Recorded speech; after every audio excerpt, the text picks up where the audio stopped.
Hi! Hello! I was moving my head to the beat while I was doing that one.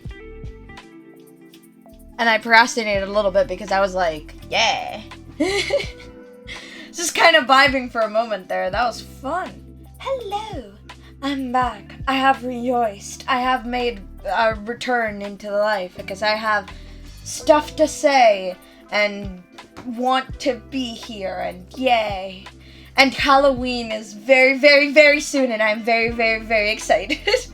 Which is one of the things I want to talk about. I want to talk about Halloween, both for streaming reasons and both for not streaming reasons. I want to talk about Halloween. I also want to talk about... I want to talk about a lot of stuff. Stuff has happened. I want to talk about stuff. Let's talk about Halloween first. I want to talk about Halloween. And if you want to tell me how your day has been, which I hope that it's been good, please let me know. If anything exciting or fun or Halloween or any Halloween plans you may have or anything of the sort, let me know.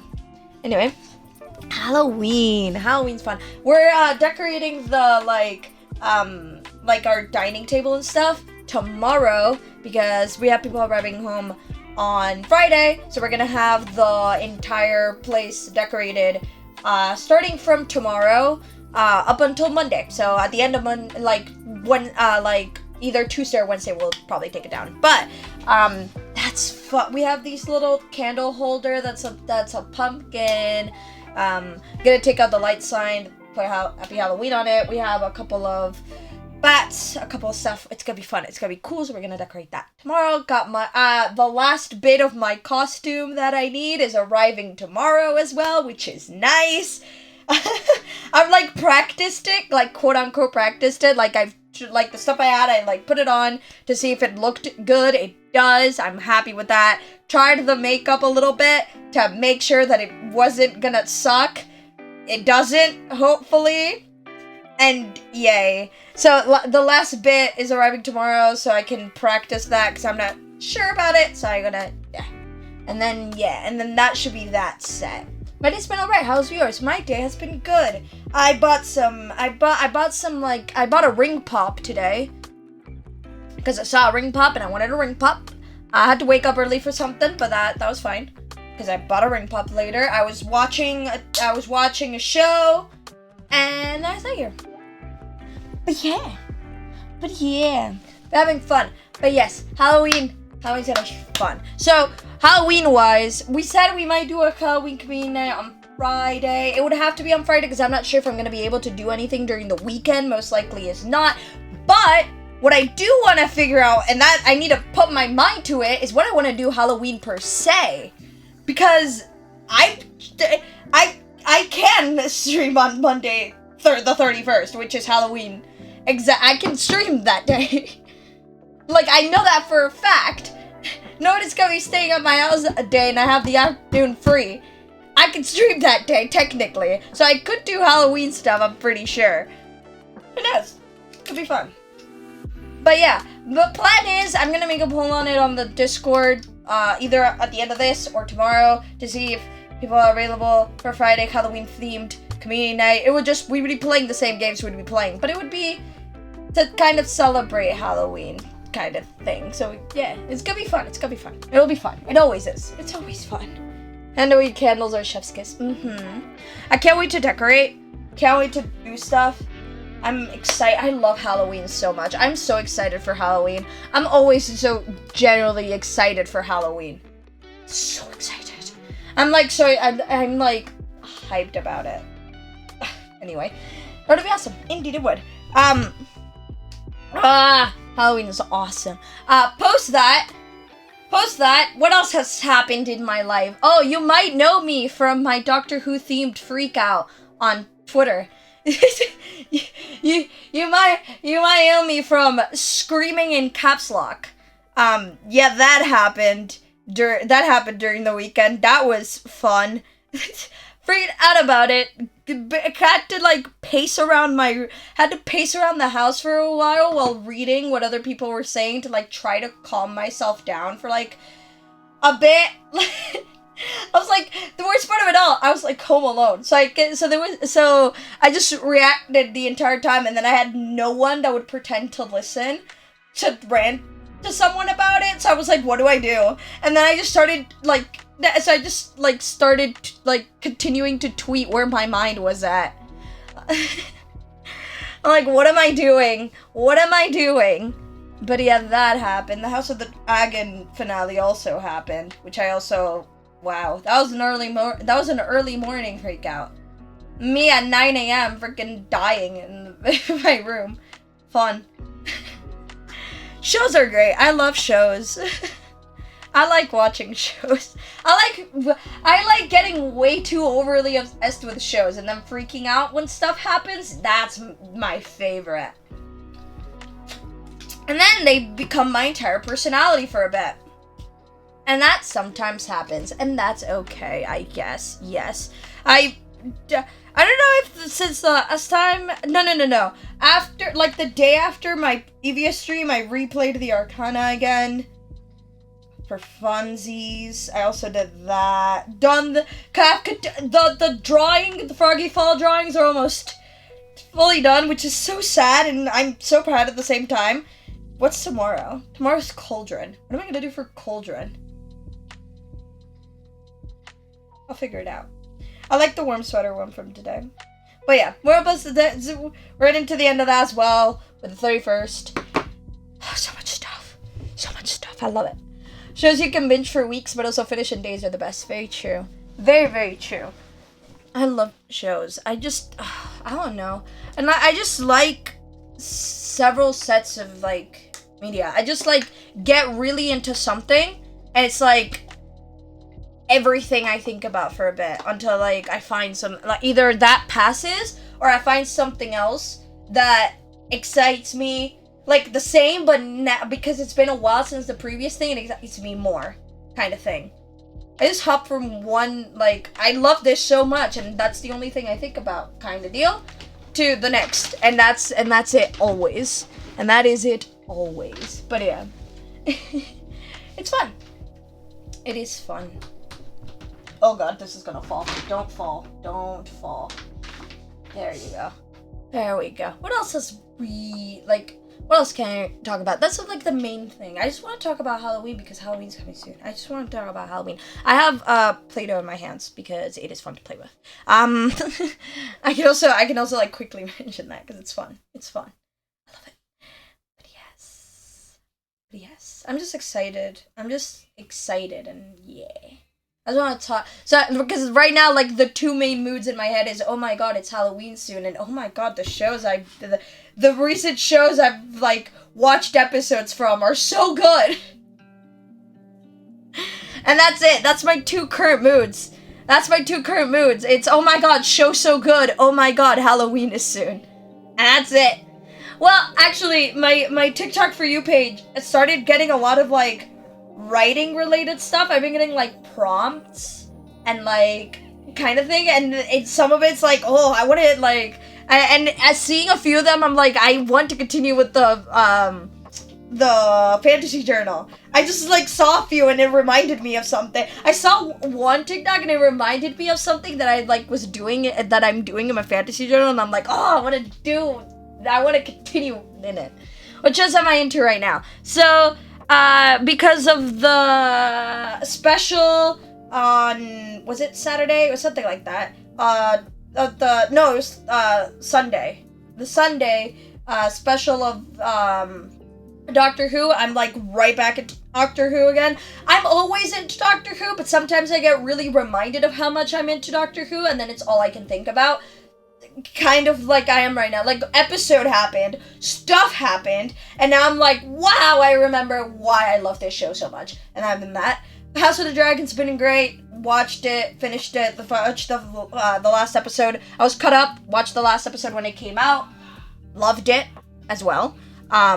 Really into it. Been reading Fire and Blood. Because yeah, I got someone got it for me, and I was like, yay, fun. Let's read it. It's like reading a fantasy history book. I never thought that would be fun, and yet I'm having so much fun. It's like, because it's written like gossip, and I like it. It's so much stuff happens. So I like that.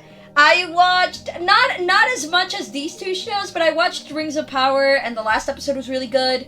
The beginning's quite slow, but every episode gets better than the previous one, and the last episode was pretty good. I thought I really liked the last episode. It was good. But yeah, sad thing about House of the Dragon and Rings of Power though is that waiting for 2024 for season 2 of both of those is going to break my heart.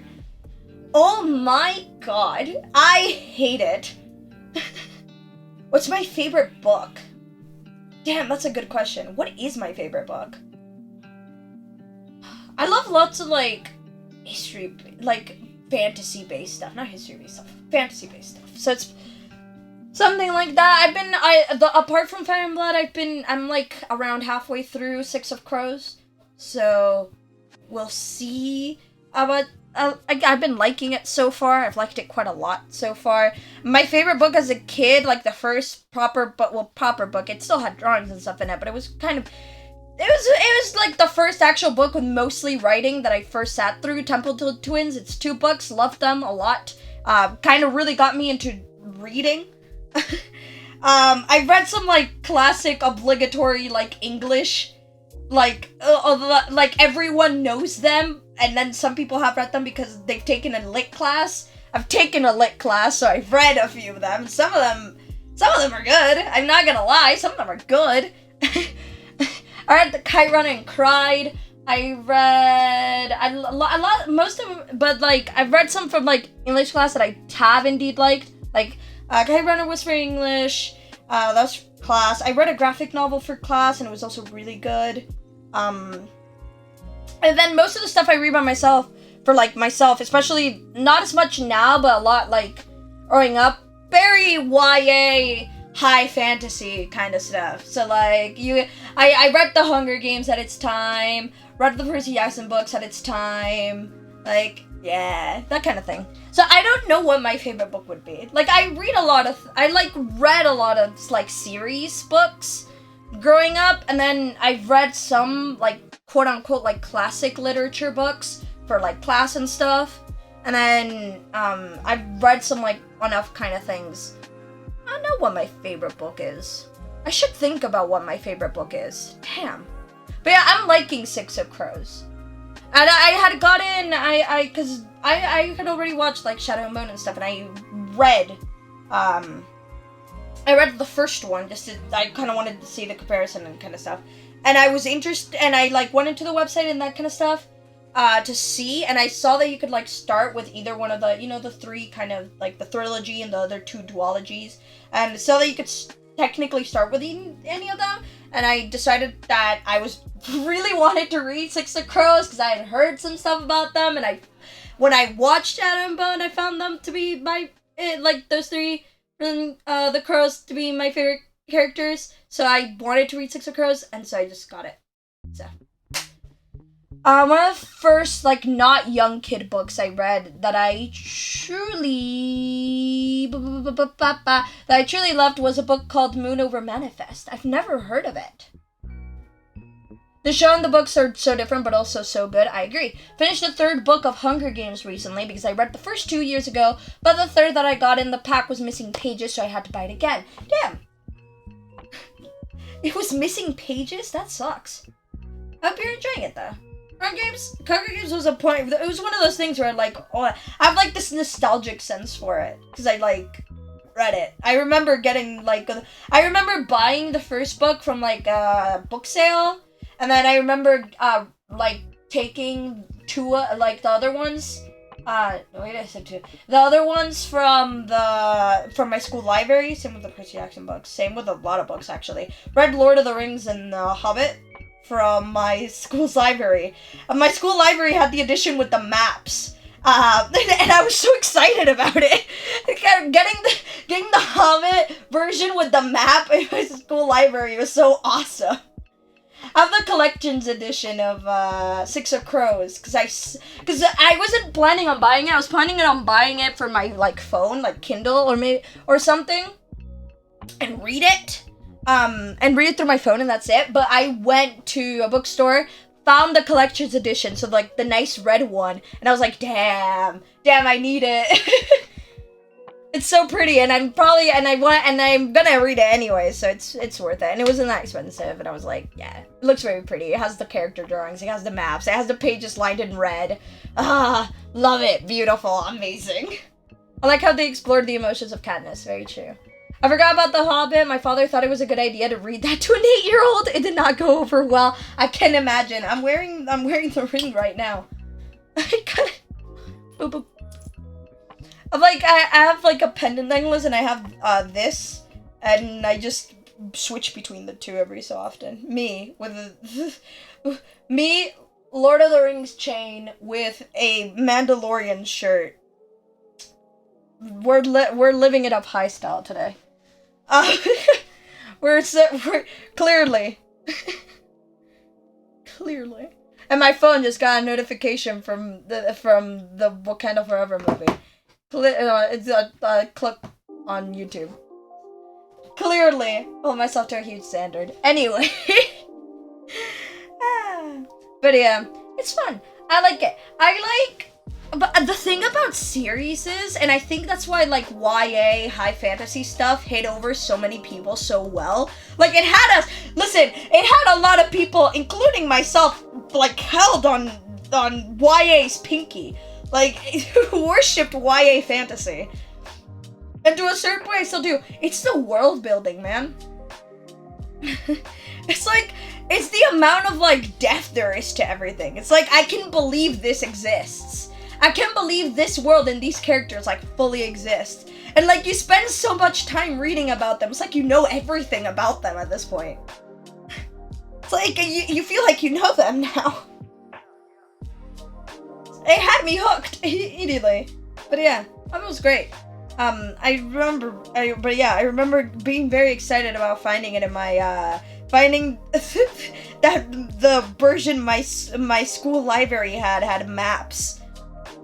If a book set in a fantasy world and you open the first page and it's a map, you know you're getting into a good thing. Most of the time. You know you're getting into a good thing. I like fantasy maps in books so much. I don't know why, but it makes me so happy. And they look so nice.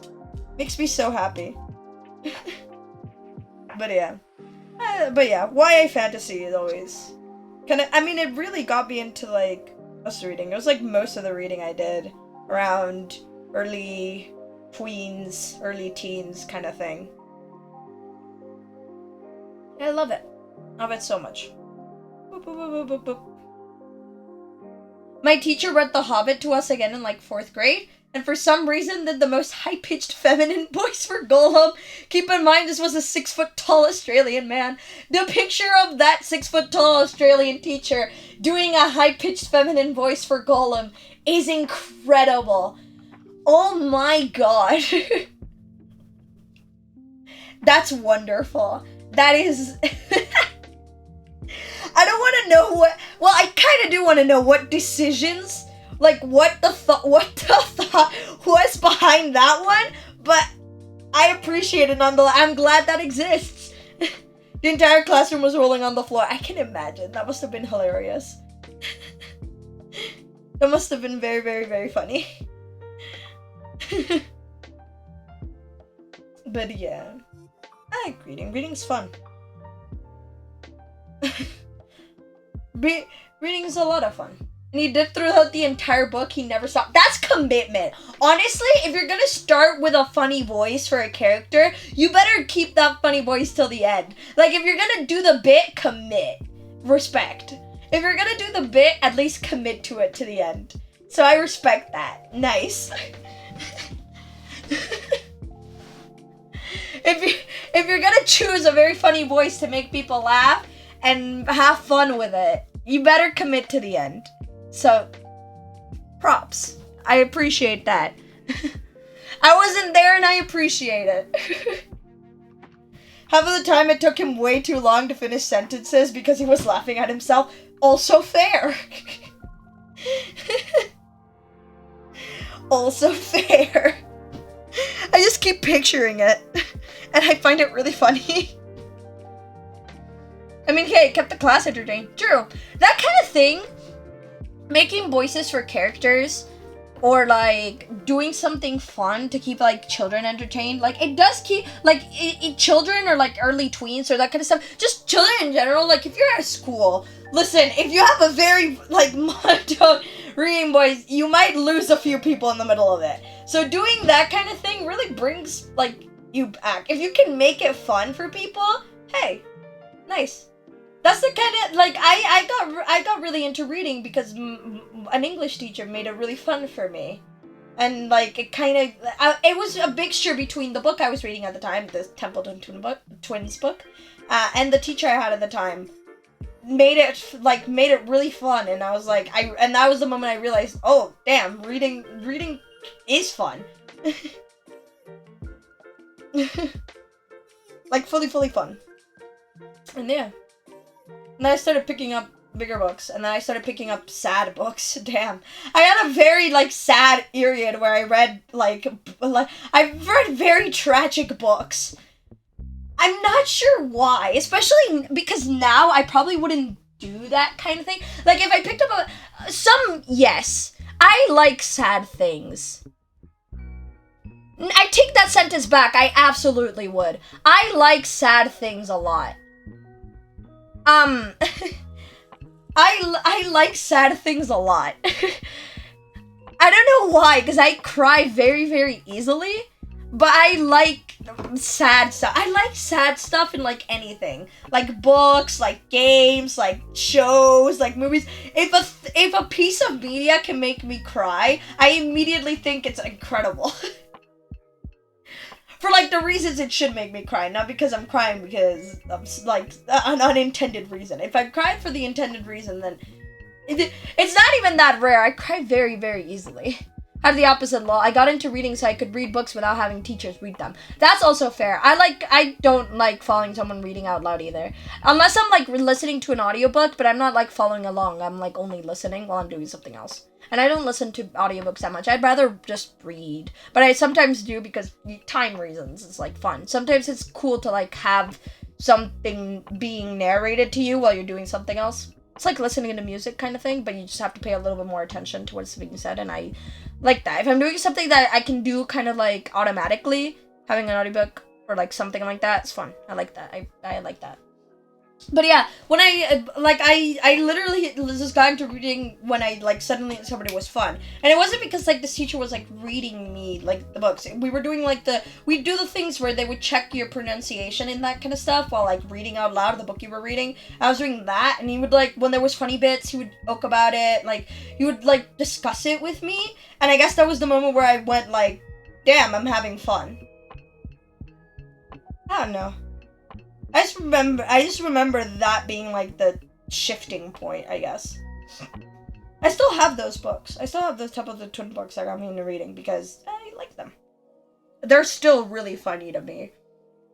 I'm 18 and I still freaking laugh at some of the freaking jokes. Like, that's funny.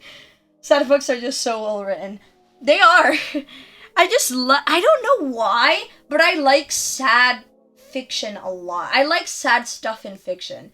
I like very tragic things. Sometimes. Like, other times I do just want to mindlessly enjoy something and be like, okay, yeah, I want to be happy for a bit. But I appreciate when, like, sad or, like, bittersweet or, like, very tragic stuff is written so well and it makes me cry.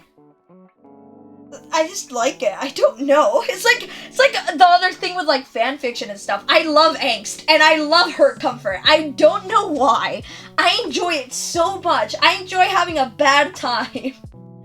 Just being like, I love these characters, but let's have a little bit of misery.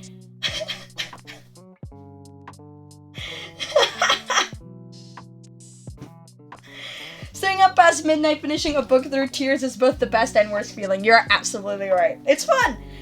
It's fun and it's terrible. I read this book. I can't remember what it was called. I had to look it up. But it's, oh man, it made me cry. I stayed up about, I started reading, like, to the halfway point. I was a little bit over the halfway point, and I had my little, book lamp. I was gonna read a couple of chapters and then continue. I did not say only reading a couple of chapters. It got way too interesting and I kept reading. Mistake, because I finished the book and ended up crying at about 1 a.m., 1:30 to 2 a.m., something like that, just crying because I was so sad. And, like, it was like a bittersweet kind of ending. Like, it was sad. It was very sad, but they made it kind of like, they had a good outlook on it, I guess, is how I would call it. I don't know how to explain it without, like, outright saying, despite not even having said the book. But, like, yeah, it was like kind of bittersweet, but more sad, and I was just crying.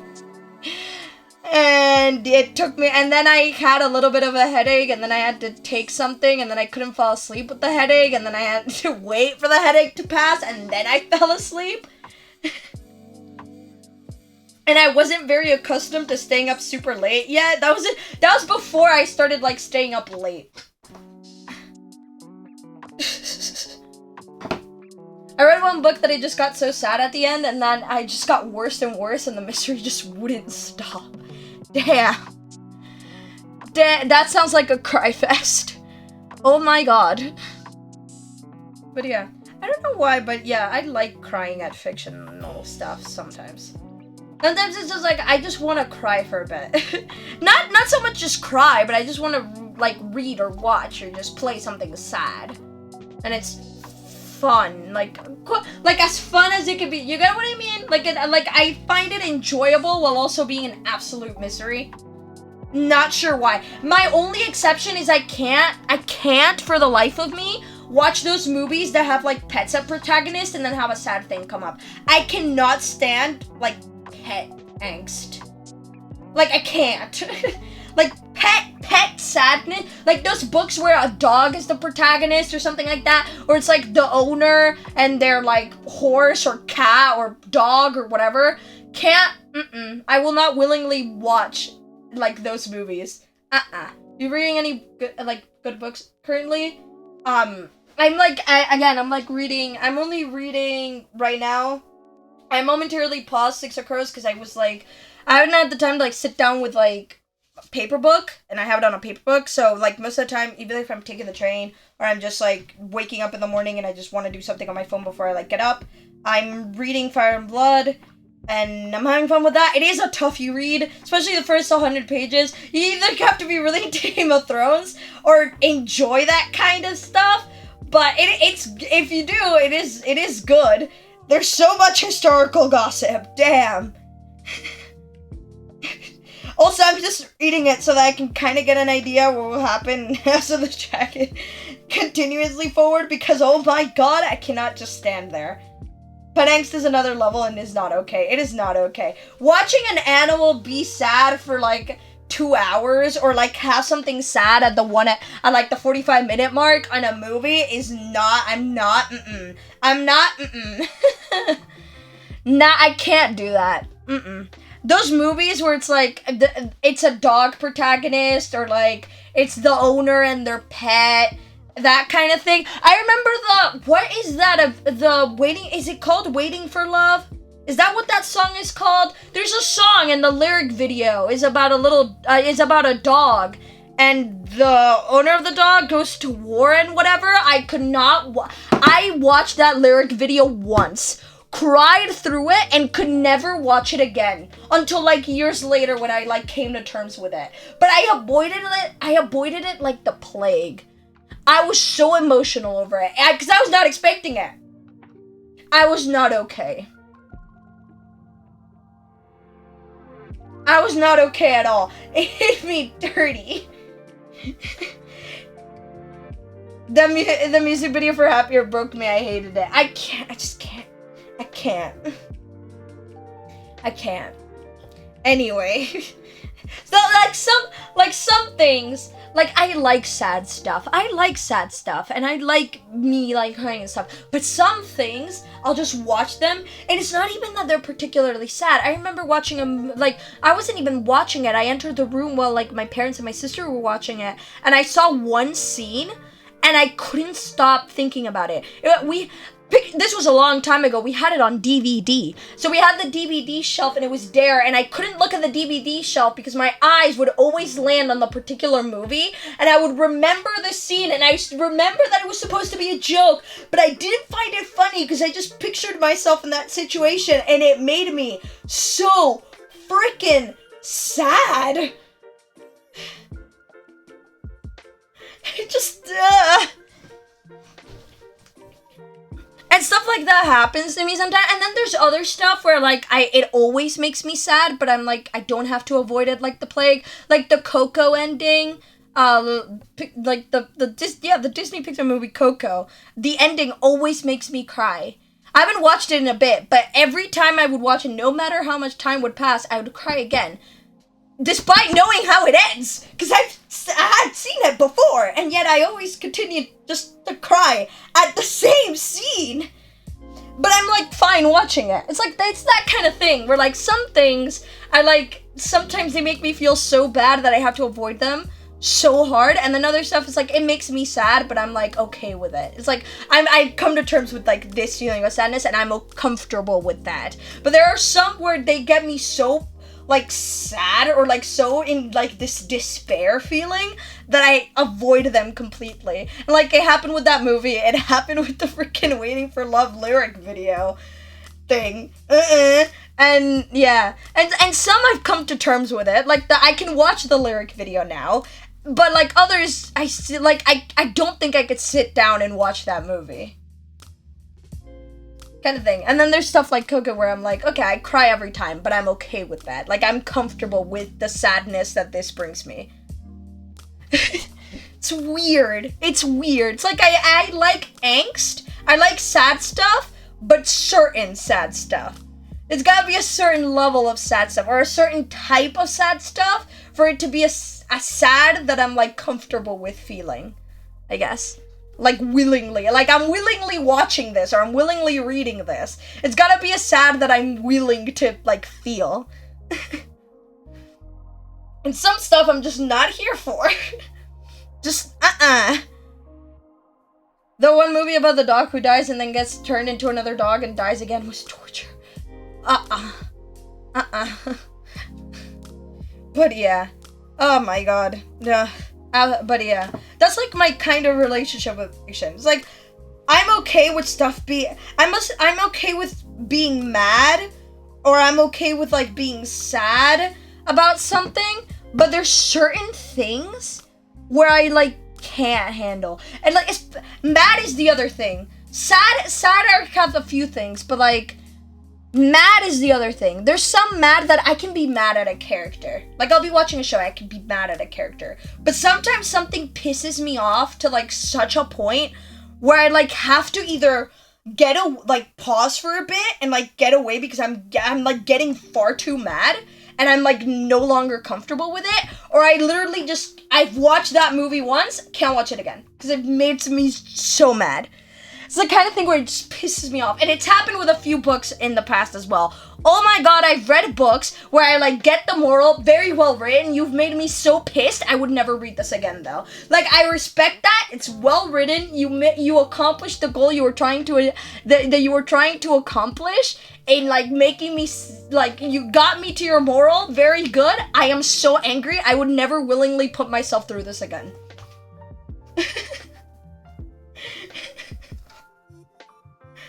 Like, where it's the same thing with the sad. It's like, I can be mad at, like, a character or at something that happens in, like, a piece of media or whatever, but to a certain point. There's a certain point of mad that I'm not willingly putting myself through that.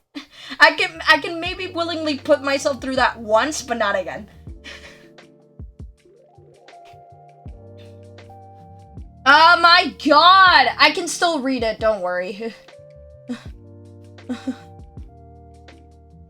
Or there's characters that are there to piss you off, and it's just content, and it's just constant.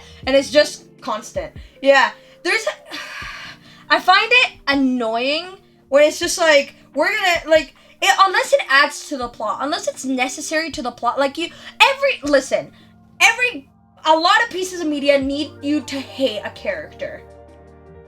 And that's fine. If it's for a purpose, and your purpose is to make me hate that person, and it adds to your story, and the other characters maybe hate them too, or like or your protagonist hates them too, or whatever, then I'm okay with that.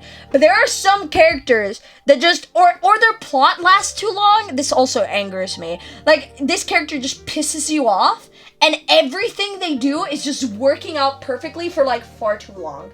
It's just, it keeps working, and it keeps working, and it keeps working, and it just continues to piss you off. And you're just sitting there where it's no longer enjoyable because you're just angry. It's like no longer fun, like, it loses the fun factor, where I'm just sitting there cussing a character out. And it's not the fun cussing out either. I'm just like genuinely mad. I hate it. Anyway, writing a good story is difficult, but I'm glad that they exist.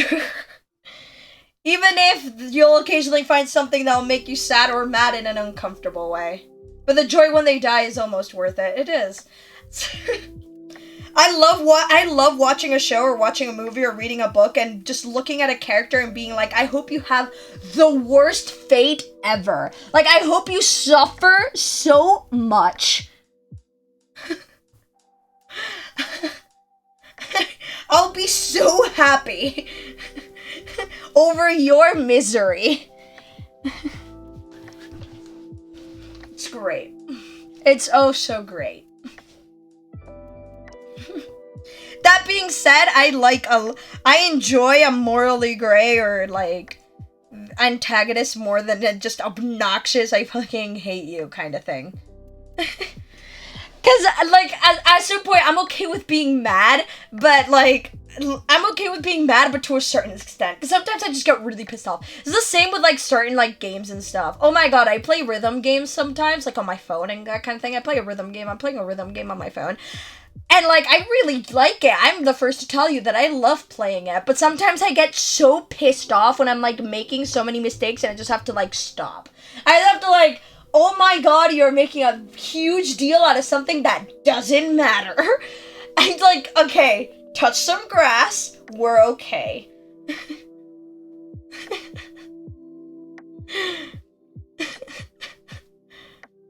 When they do, it's such a relief. True. True, absolutely. Seeing a character you hate, like, just a character you hate get what they deserve is the most satisfying thing fiction can do for you. Oh, it is the most satisfying thing fiction can do for you. It's such a good thing. Ah, it's wonderful. I enjoy it so much. Love it. Love it so much. Fiction's great. I love fiction a lot. I like being very into, like, fictional, like, stuff. And then it's, like, everything I think about. Best written villains are the ones you end up liking and hating at the same time. Very true. It's like, I hate what you're doing, but you're also, like, far too likable. I also like villains that I know that I'm not, like, exactly rooting for, but I, like, kind of thing. Like, I don't, like, it's a bad thing, like, I can say that it's a bad thing for you to win or get what you want, but I still enjoy your screen presence so much. Like, you're incredible.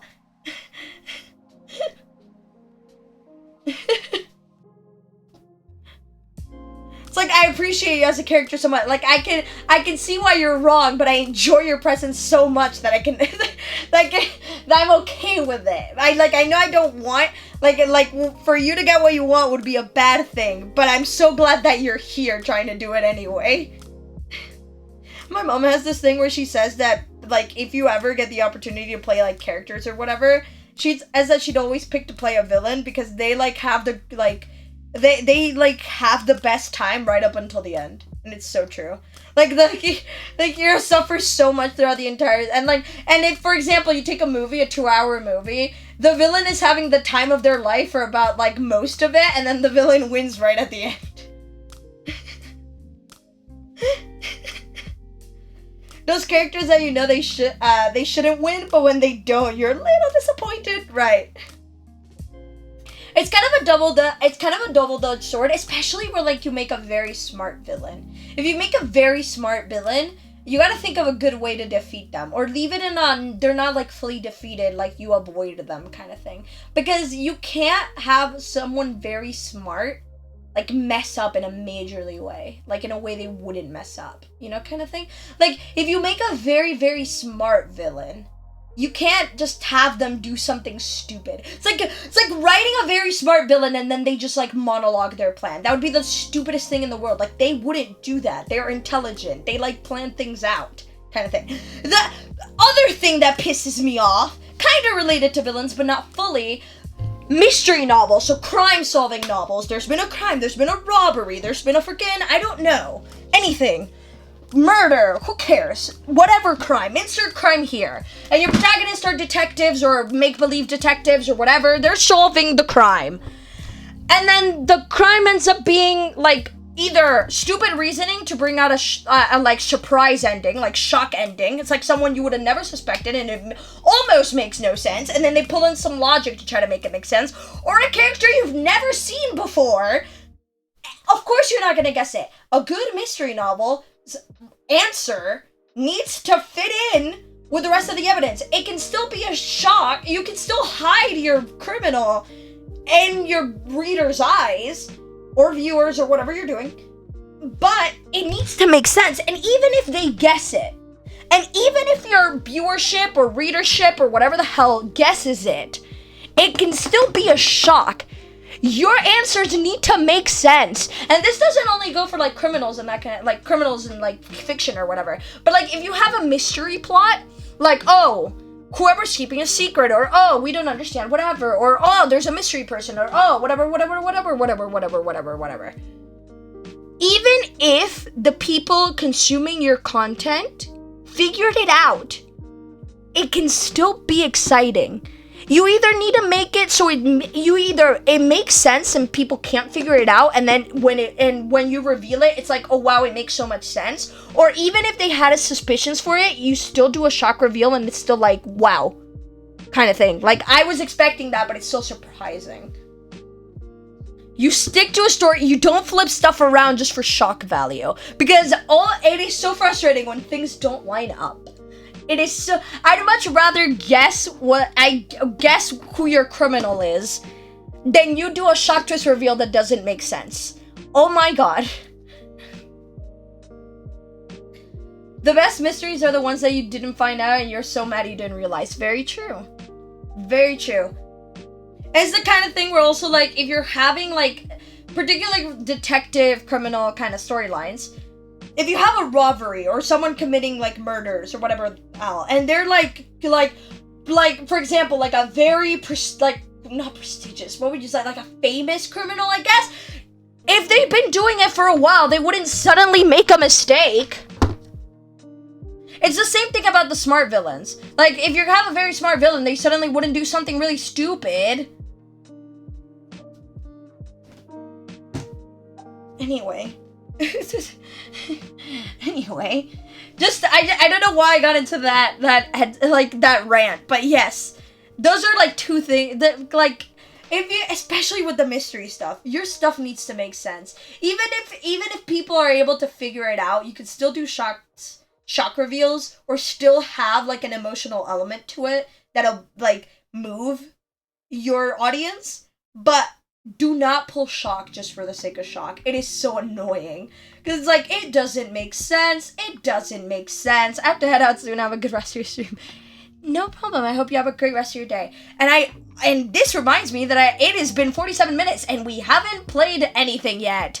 We should probably do stuff, otherwise we're not gonna do anything. And my plan was to finish the step 3 thingy, and then summer ended bit. And I haven't done anything, and we still have a moment to do. Words are fun. Speaking is fun. I like talking random stuff. It's fun. I enjoy it far too much. It's almost been an hour. We have done nothing. We need to go. We need to do stuff. Let's do at least a moment. Oh my god, we need to do something. We're doing Drive, which I think I remember what it is, but my head's in a different space at the moment now, so I don't know if I remember or not, or if I'm just making it up. I guess we'll figure it out. That was such a wild topic change, but I need to, otherwise I'm just gonna keep talking and nothing's gonna get done.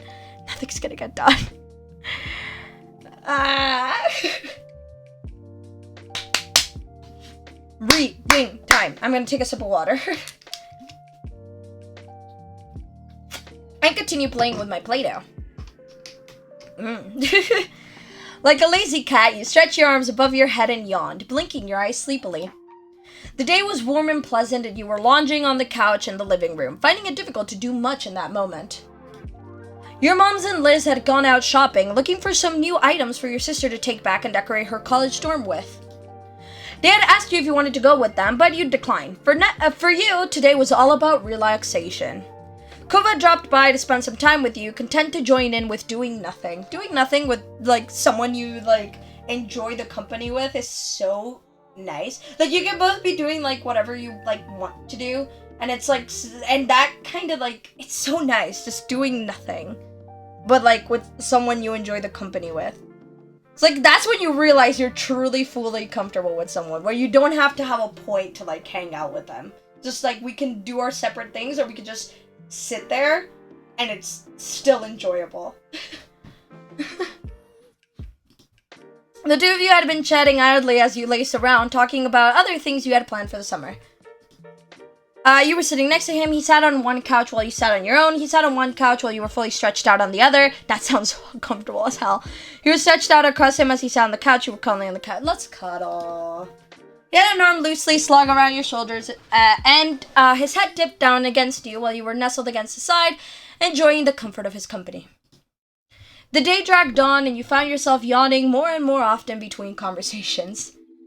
You had almost dozed off completely when suddenly a buzz rang out, disturbing the silence. Your phone was on its charger in the kitchen, so it couldn't have been that. Cole pulled his own phone from his back pocket and checked the screen.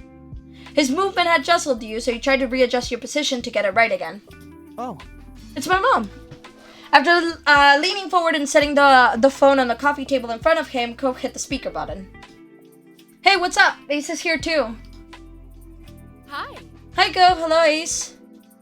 You made a small noise and respond. Hi, Kira! Hey, Mom 3, you're interrupting our very important do-nothing time, you know? I hope you know you're interrupting our cuddle time. I just want to scream. Come, baby, I wanted to... Just like, okay, yeah, fair enough. Go, baby, I wanted to ask you if you have a plan for all your junk. Kira, my beloved! Yeah! Kira!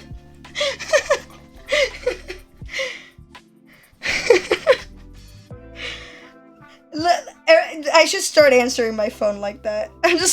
I answer the phone and just scream out the name of whoever called me. Stop answering the phone and saying yes. No. Start screaming the name of the person who called you. And if it's an anonymous caller, just scream into the receiver, anonymous caller! Unidentified number! I wanted to ask you if you have a plan for your junk. Code made a small outraged grumble, giving you a sidelong glance. That's not junk, it's important. Though you couldn't see it, you could tell by the sound of her voice that Kira was smiling. But is that a yes or no about the plan? He looked over at you, his mouth pulled into a tight smile. I'm still thinking about it. Ace? I'm gonna take the phone off speaker so me and my mom can go over this. It'll be quick. Yep. Go carefully moved you off him and took the phone from the table before pushing himself to his feet. He hit the speaker button again to turn it off and continued the conversation with his mom as he headed towards the door. The lock clicked behind him as he exited the house, and you sank back onto the cushions, idly trying to decide what to do next. After electing to grab your own phone from his charger, you resumed your position on the couch, tapping away at the screen. Me every day of my life. Your mind drifted away from thoughts of Cove and his phone call with all the many ways your device could distract you. Oh, and can it just? It was an effective enough way to kill time, and you had managed to do various little things when the door opened again and Cove returned. He gave you a smile as he approached, so you figured the conversation couldn't have gone too bad. You watched as Cove strolled over to where you were sitting. He crossed his arms against the top corner of the couch, resting on them while bending forward to lightly kiss the top of your head. Cute. Hey. I'm back. You gazed up at him fondly. You put a hand over his. You stretched up to hold his face. You tilted your head and gave him a small kiss. Yay! If it's giving me the option, I have to. He met your lips with his, closing his eyes and letting you kiss him longer than the one he had given just prior. There it is. How did the call go? Oh, well. He turned his head suddenly, running a hand through his hair and letting out an exasperated breath. He seemed nervous, but you couldn't imagine why. Fine. It's fine. Not anything to worry about. You raised an eyebrow at his tone, moving your head to the side to try and meet his eye. That doesn't explain what's going on. He shrugged and gave you a tight smile, trying to play whatever it actually was off as unimportant. There's nothing going on, just stuff I can deal with later, some other time. He was transparently avoiding the truth, and you stared back at him seriously, an indication that you weren't going to ignore what he was doing. Eventually, he broke beneath your stare, hanging his head in his hands and groaning. I need to make another trip to my mom's place. There's some stuff out there that I'm gonna use, so I'll have to go pick it up. It wouldn't make sense to ship it, and I couldn't bring the stuff back with me last time since I flew. Oh. Suddenly, you understood what the phone conversation had been about. Cole was going to drive to his mom's house in Nevada. When will you go? Mom thinks it would be best to do it now, while I'm still kind of free, but... Cove pouted, giving you an unhappy look, and you could see the prospect was already taking a toll on him. I don't want to. I was just there, and for even longer than usual.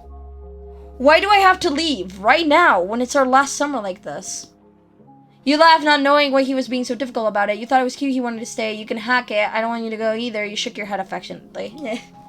He was always dramatic. Looking up again, you met his bright aquamarine eyes, finding a sad smile tugging on his lips. Oh. Suddenly, his eyebrows jumped and his eyes lit up like a lamp. You could come with me. What? You should come with me. I mean, I get that the two of us live next door to each other. My mom lives in another state. My trips there are usually to spend time with her, just the two of us. But this time it won't be like that. All I'm gonna do is drive over, stay for a night, and then pack up the car in the morning and turn around again. Most of the time will be spent in the car, so it'd be good to have another person there. Plus, you'd have a chance to see my mom again and her place. Maybe we could even find something cool to break at on the way. You couldn't stop yourself from laughing at his enthusiasm. He blushed a little, reining himself in.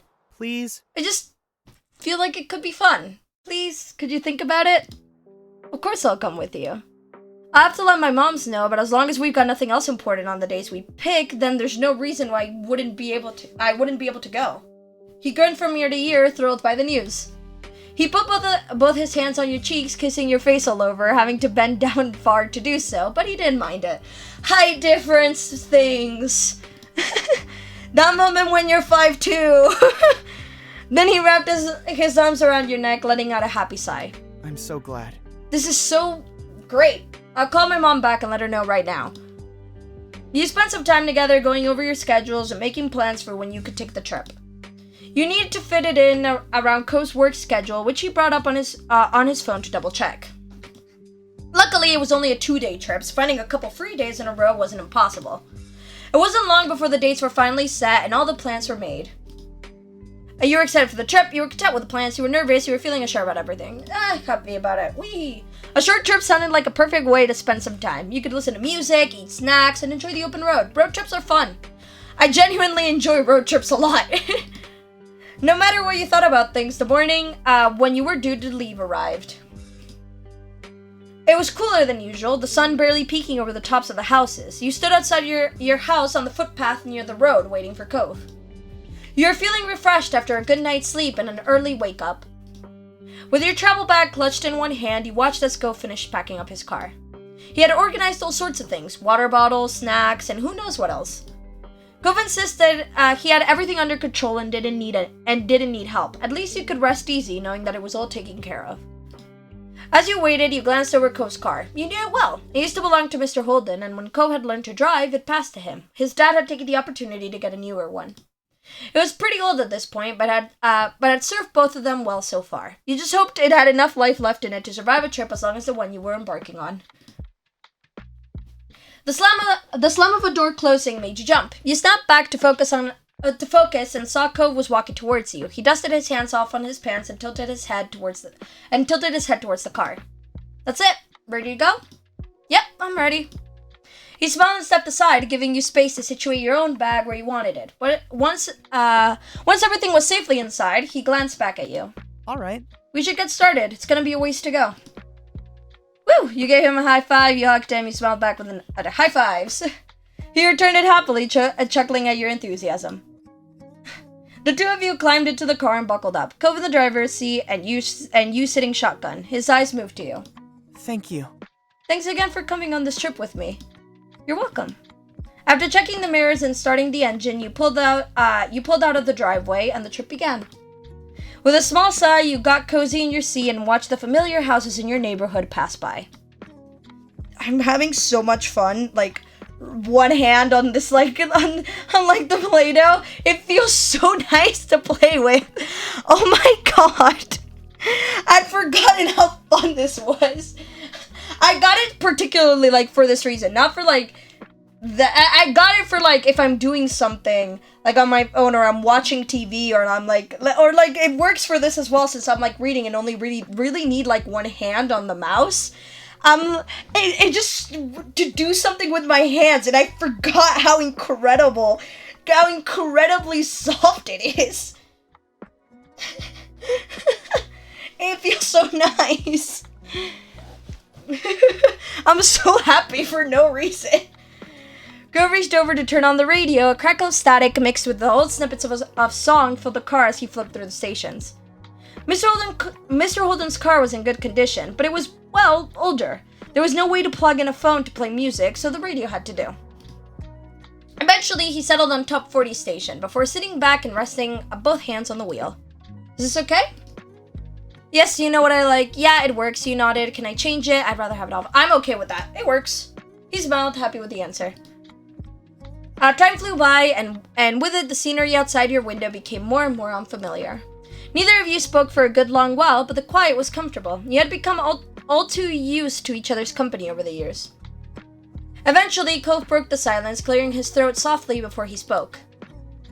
It's been too long since you and I spent time with my mom. I know she still comes to the neighborhood sometimes, but it's not even once a year. I'm always going to hers. I'm happy that the two of us are doing this. Yeah, me too. But speaking of your mom and trips, remember the time she took us on that crazy drive all across town? I do remember. He shook his head at the memory, his laughter clear and bright. No, I remember. I kept worrying about papers and shoes while you were having a blast. It was an amazing night. I wonder what I was thinking. Sheesh, it was incredible. Can't lie.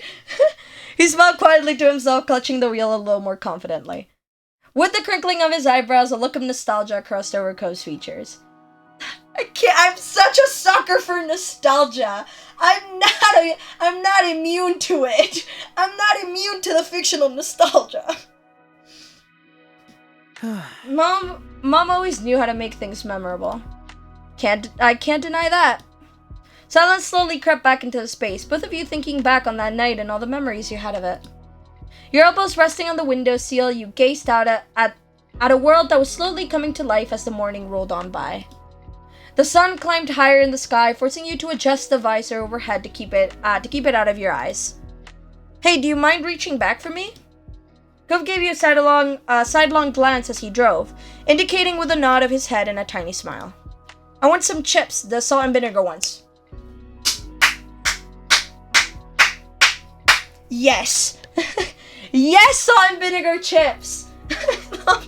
I love salt and vinegar chips so much. They're good. I like salt and vinegar chips. They're so nice. Up there with the great chip flavors. It's not my favorite chip flavor. I definitely have more. I have other chip flavors that I definitely like more, but I love me a good salt and vinegar chip. What do you mean, no? That's a great flavor. Right? Right? Eat whatever you want, too. I bought a bunch of everything. Stretching out of the back seat, to give yourself space, you twisted in your spot and reached into the bag holding the snacks. It took a bit of effort to sort through the collection of goodies stuffed inside, but eventually the bag of chips crinkled beneath your fingers as you pulled them out and sat back in your seat. It is! It is! Red, don't argue with me. It's great. Here. Thanks. Do you mind opening it? I know how to speak words, yes? His eyes lit up at the prospect of the snacks, and you shook your head in amusement, popping the top of the bag with that satisfying opening the chips bag sound. You poured a few chips into his hand. You held the open bag towards him. Want me to eat them to you? Oh my god. Road trips include all three of these, technically. To be fair. Been on road trips, all three have been done throughout. Just constantly. But we won't. With a smile, he dug into the bag nosily, picking out a couple of chips between his fingers and popping them in his mouth. The sound of crunching and rustling filled the car as he reached over from time to time, taking a few more. Ultimately, he elected to drag out an entire handful at once, losing a few of the chips to the floor. To be fair, that's happened to the best of us. After that, you rolled up the top of the bag and stowed the chips safely in the back again. When you turned to the front, it was to find Cove crushing the fistful of chips into his mouth, crunching loudly. He wiped his hands on his pants absent-mindedly before gripping the wheel and spilling crumbs all over the place. You're like a little kid, you laughed at that. How can you eat that much at once? I'm impressed. You had no reaction to that. It's fine. The hours drifted, you should have fed him. I know, but the hours drifted by much the same as that, with the two of you snacking and chatting as the day stretched on. It was fairly calm and quiet, traveling along the open road, and you found little in the way of interruptions. At one point, you passed a "Welcome to Nevada" sign, and Gove gave a tiny cheer. He was in disbelief that the two of you were seriously all the way in another state like this. Eventually, you had to stop for gas and made a detour at a small diner to grab a proper meal that didn't consist of chips and candy, though chips and candy are great. And the pure fuel for road trips. After refueling both the car and your stomachs, the drive was back on, just as the sun began dipping beneath the horizon and bathing the sky in a wash of orange light. Gove informed you that there wasn't too much longer left to go. You were almost there. When night eventually fell in a blanket of darkness, the drive finally came to an end. Gove pulled into the parking lot of Kira's apartment building, the glow of the car lights disappearing as he turned off the engine and let out a heavy sigh. Huh. We made it. We're here. The two of you exchanged tired smiles, having successfully and safely completed one half of the trip. You were relieved to have actually arrived and eager to get out of the car and stretch your legs. You took the stairs up to the building together. After a knock, you were abruptly met by a flash of green hair as Kira opened the door and immediately took her son in her arms. Kira! There he is, my gigantic baby boy. Yeah, she squeezed him for a moment before she could let go. Gove embraced her tightly back. It was a quote that reaffirmed all the love he had for her as his mom. She stroked the top of his head in response. When his grip finally loosened, she pulled back so she could examine his face. Are you even taller than the last time I saw you? Gove gave her a fond look as she patted the tops of his shoulders proudly. You say that every time I'm here. It doesn't even make sense right now. My last visit wasn't that long ago. Kira simply laughed before letting him go fully and ushering the two of you into her apartment. Then she turned to you, a wide grin pulling at her lips. Ace, it's so nice you came along with, and as a bonus, you both arrived in one piece. Yay! We didn't die on the way here. It's nice to see you. Kira beamed at you both, and while you would have loved nothing more than to settle down and rest after the drive, you could see she wasn't going to let you go that easily. So? How was the trip? I admit I was just a pinch worried.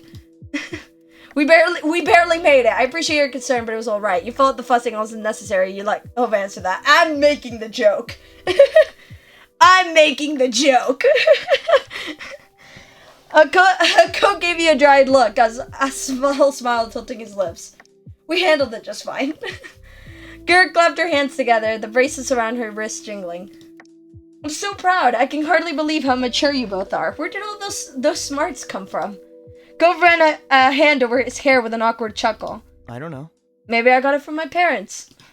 His mom looked at him deeply, her eyes glistening as she shook the sentimentality off with a wave of her hand. Any whoosies. I love the Any Whoosies so much.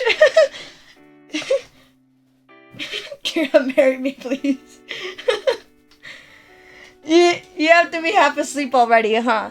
I don't want to keep you on much longer. Early morning in Any Whoosies. How do you want to deal with the sleeping arrangements? I've only got my own room in Cove, so the living room couch isn't bad. Ace can use my bed. I'll just sleep on the floor in the room. It doesn't matter for one night.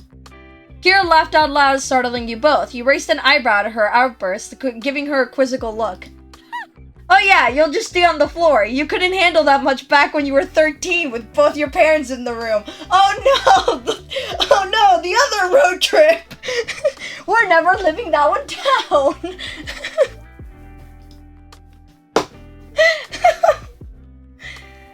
Go blushed a dark red and gaped, completely unprepared for her to pull out that embarrassing moment from the past.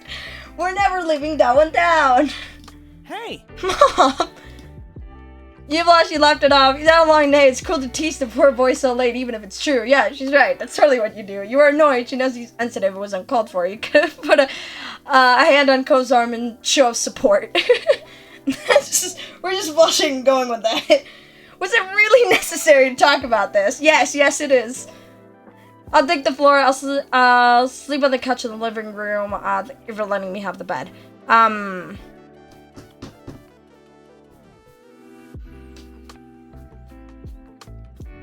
I don't want to be ungrateful, but at the same time, I also don't want to be. I'm just not gonna be ungrateful.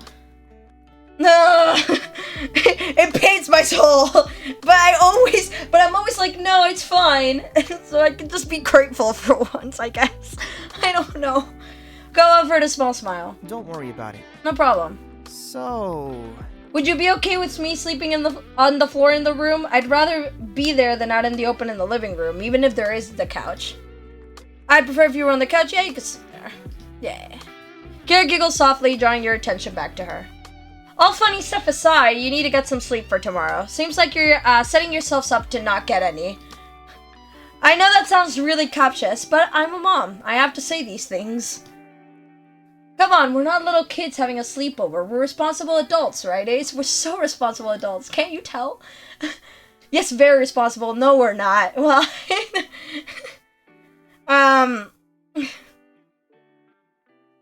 yes, very responsible. She gave the two of you a suspicious look and you stood up straighter, trying to prove your point. We are such responsible adults. As I am myself in real life too, clearly. Can't you tell? I'll leave it at that then, for now. Just remember that the walls are thin in this apartment. If you can't settle down and sleep, I might have to separate you.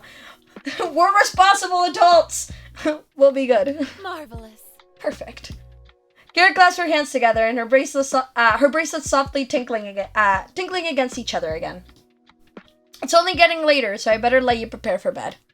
She nodded towards the hallway and gave you a small smile. I'll play hostess for a second, show you where the bathroom is first, Ace, and where you'll be staying the night. There we go. Words, yeah, sentences. Woohoo! Thank you. You hoisted your travel bag over your shoulder and followed behind Kira down the hallway. Gove shuffled along behind you, disappearing into the bedroom while his mom had you go to the restroom. The apartment was small but nicely decorated in soft, cool colors. I love this blue highlight wall. I love this green cabinets. You have 2 statement walls, and that's awesome. That's pretty cool.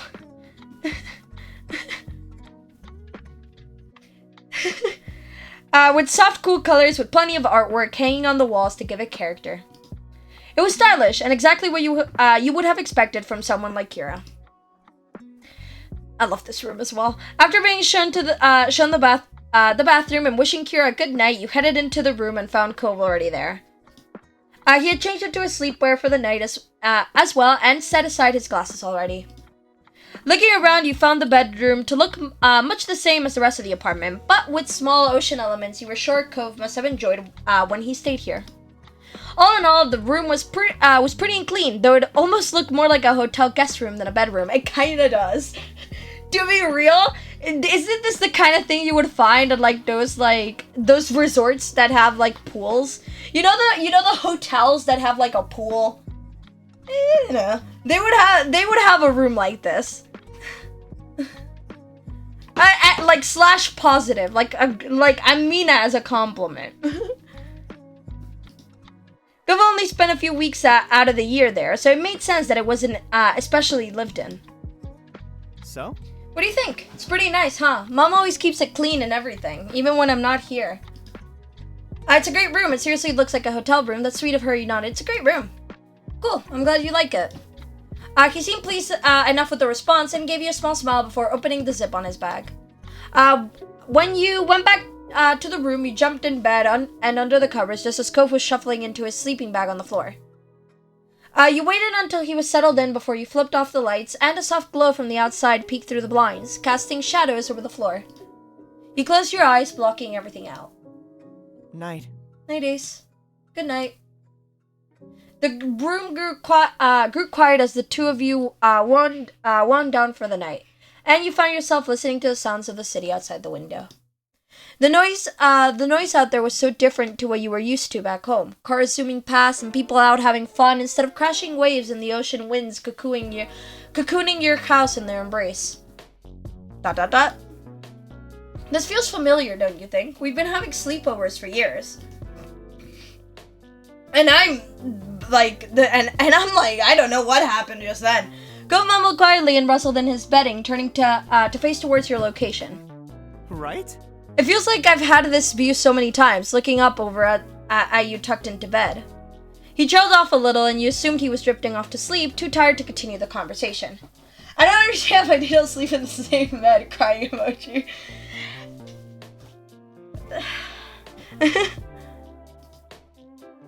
But then, as if a switch had been hit, he sprung up, startling you as he shot up upright in his sleeping bag. Wait a minute.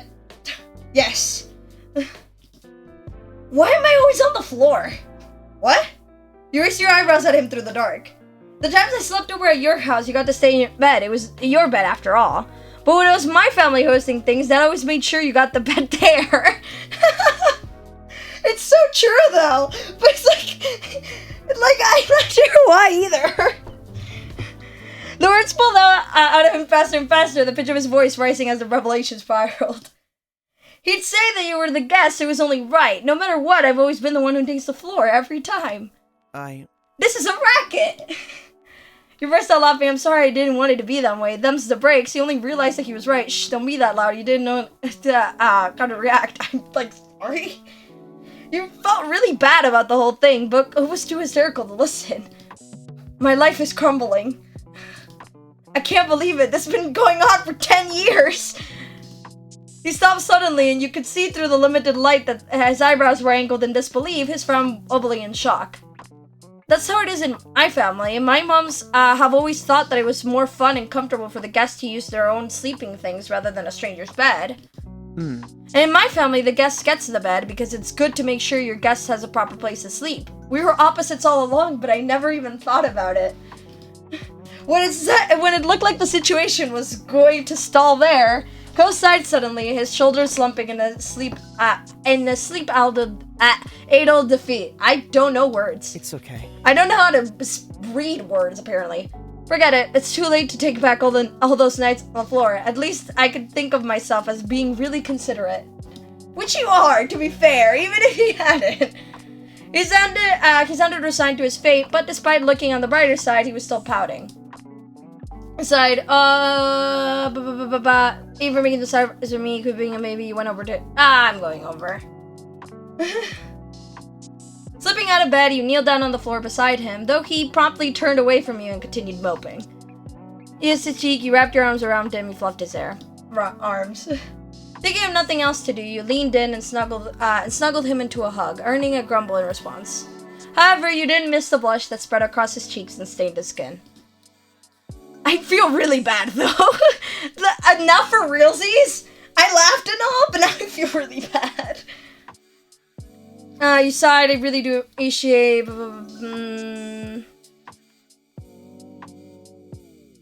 yeah. He made a sound of acknowledgement, and you took that as a good sign. With a slight smile, he gave you a playful nudge to go back to bed, which with a small sense of satisfaction you did. With a tired sigh, he flopped back down. I can make do with the floor, for old time's sake. Some real humor came back to his tone. It's basically a tradition now.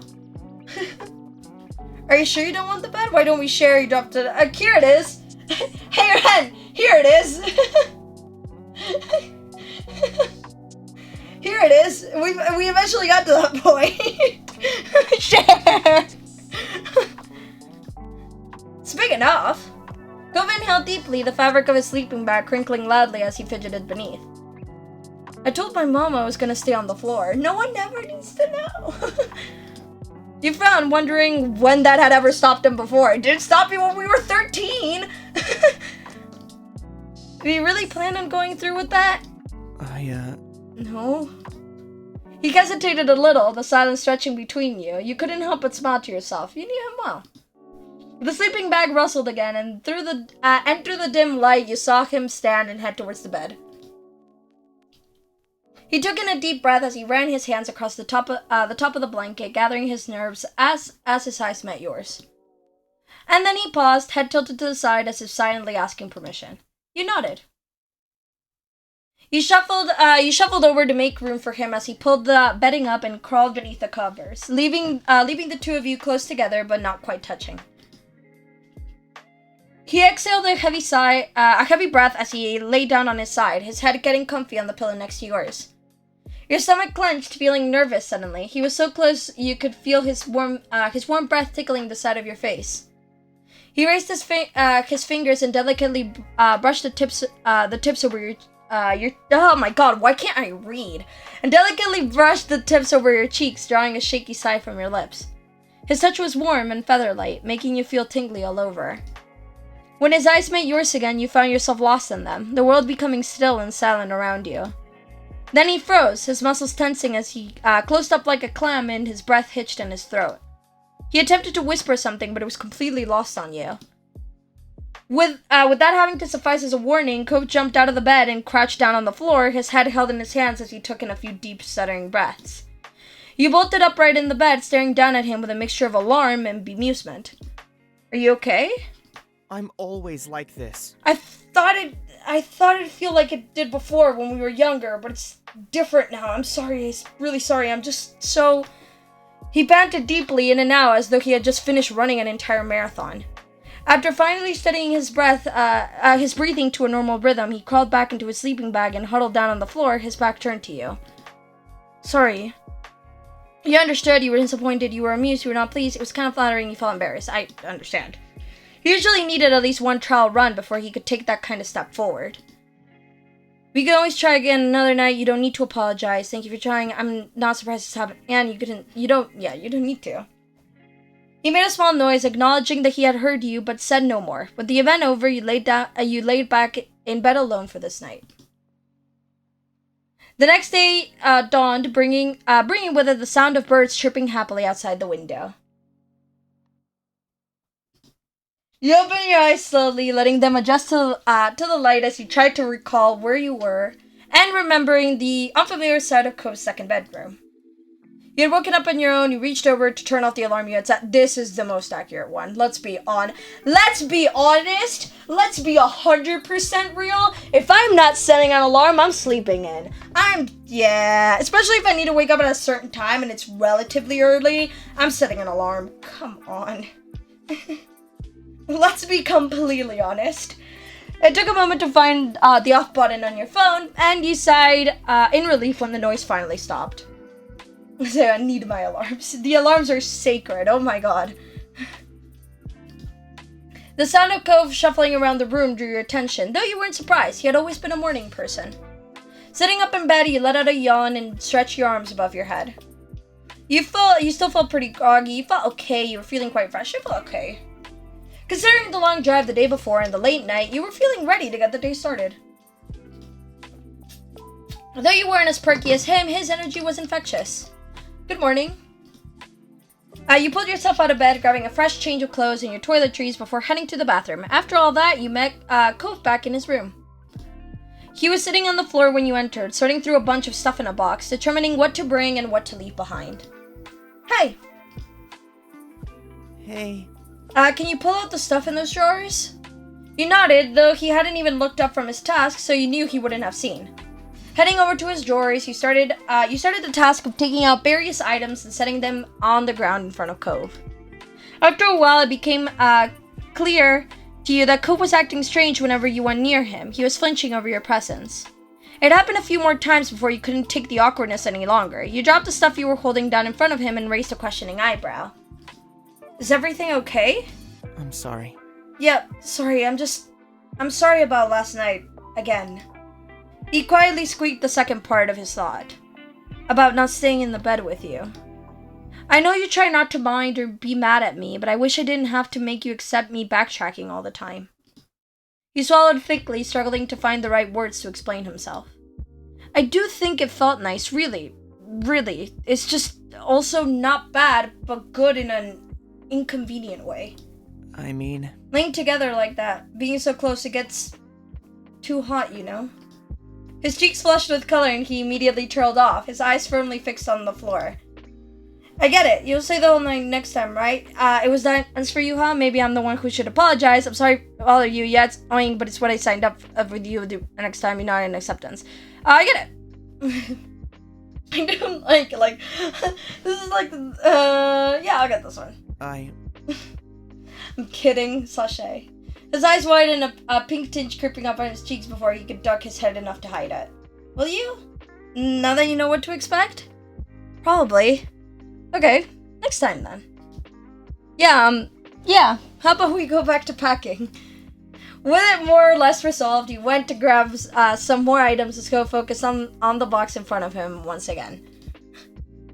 Hey, look at this. When he turned towards the sound of Ko's voice, he found him digging through one of the drawers beneath the bed. Neat. Here's something I definitely need to bring. Neat. Craning your head, you got a better glimpse of what he was holding. An old yellowing book. When he opened it up, there were a few dried pressed flowers between the pages. How old is he now? 18. We're 18. We are currently 18. Step 3. We go from 8 to 13 to 13 to 18 to I can't bring in to 23. Those are it's 5 years in between each one.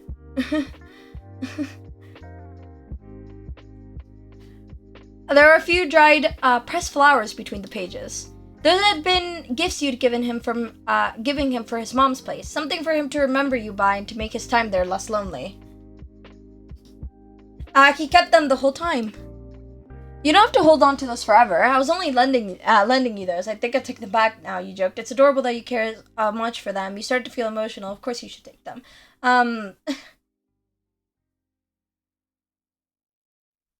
It's so cute. My god, kids these days grow so fast. Yep.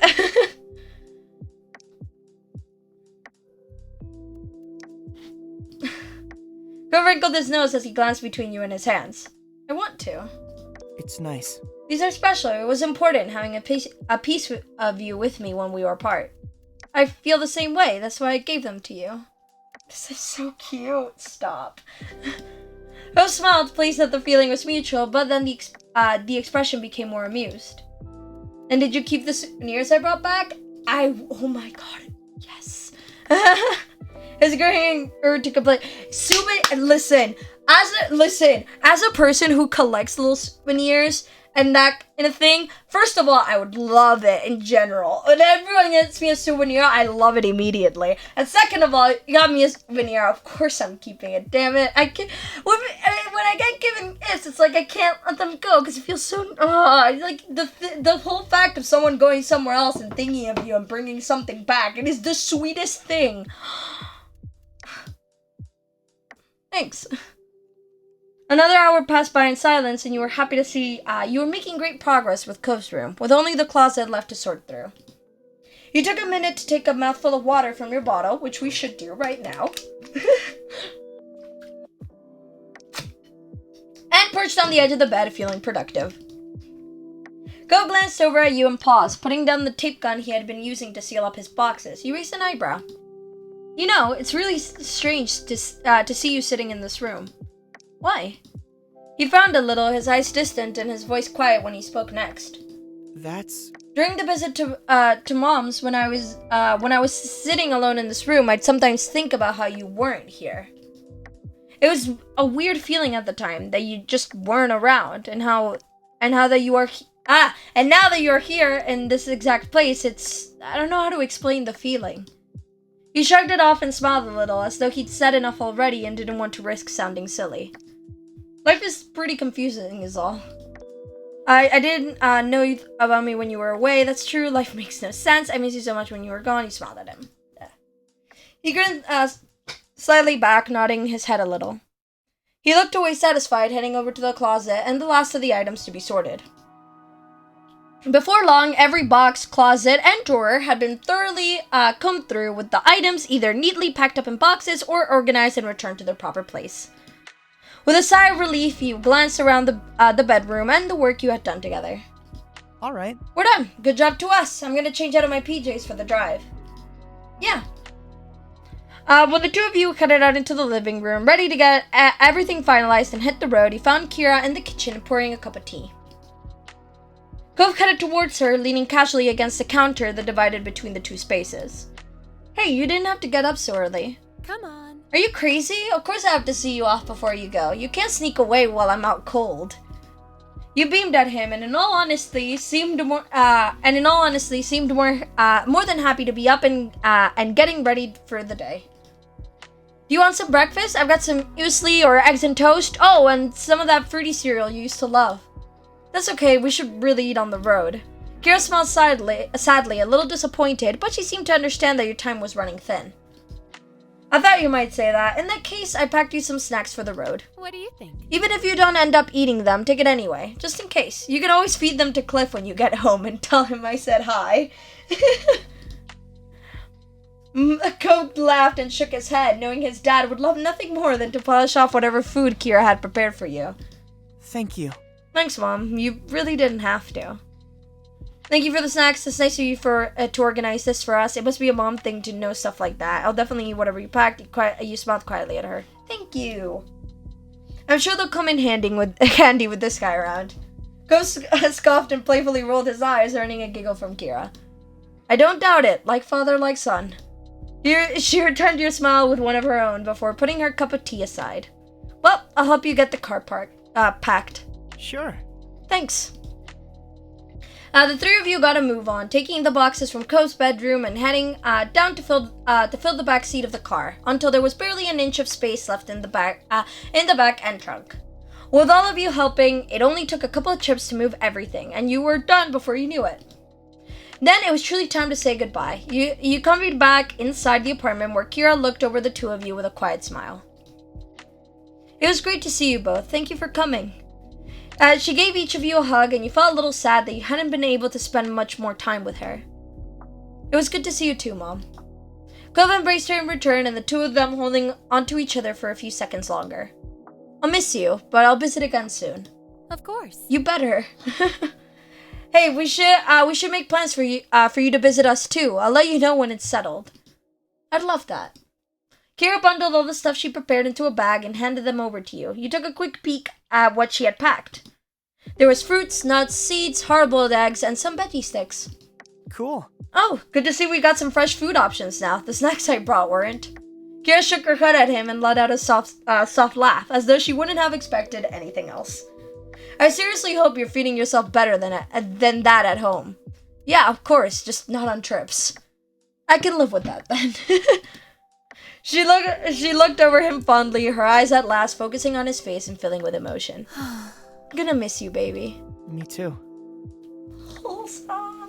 Bye, thank you for letting us come. We'll be together again before you know it. You didn't know what to say. Goodbye. It was nice seeing you again. You too, Ace. I hope you'll visit again soon. Kira put an arm around you both, pulling you in tight to her sides for one final squeeze. Bye. Have a safe trip. We will.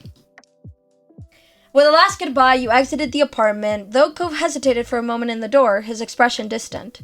You weren't sure what he was doing, though you tentatively took a step towards him. Everything okay? Your voice seemed to bring him back to earth, and he shook his head to clear his thoughts, his green hair swaying from side to side. Come on. Yeah, let's go. With that, the two of you headed back down to the car, ready to make the long trip home. Soon enough, you were on the wide, open road with a car full of coast things and only one destination, Sunset Bird, California.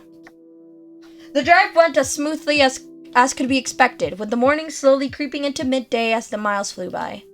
The day flew by in a whir of open road and sunshine, and before you knew it, it was early afternoon.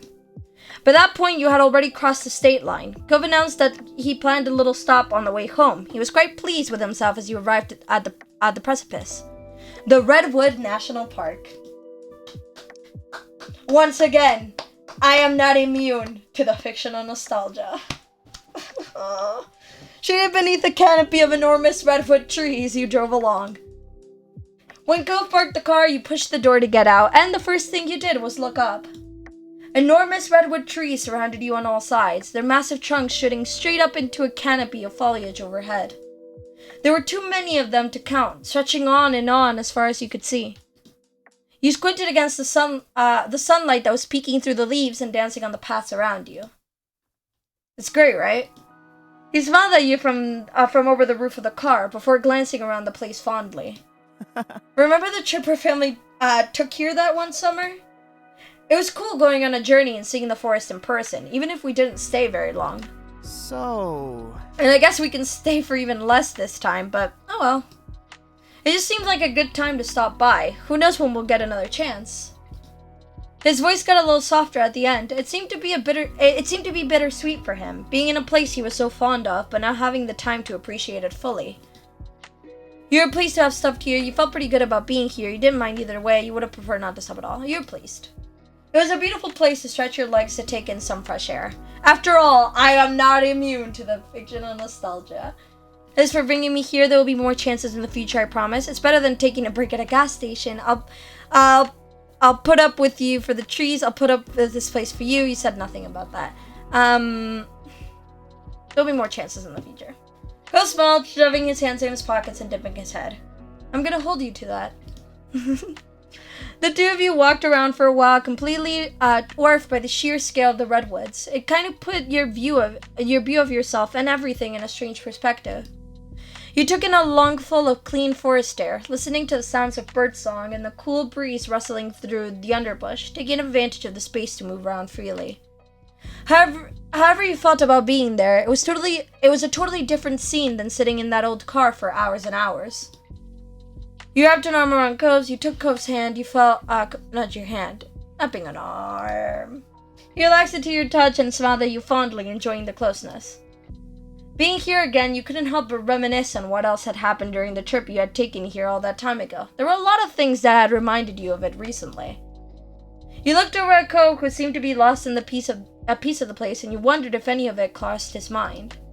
Smiling at the sight, you thought back on what had been a highlight of that long-gone vacation.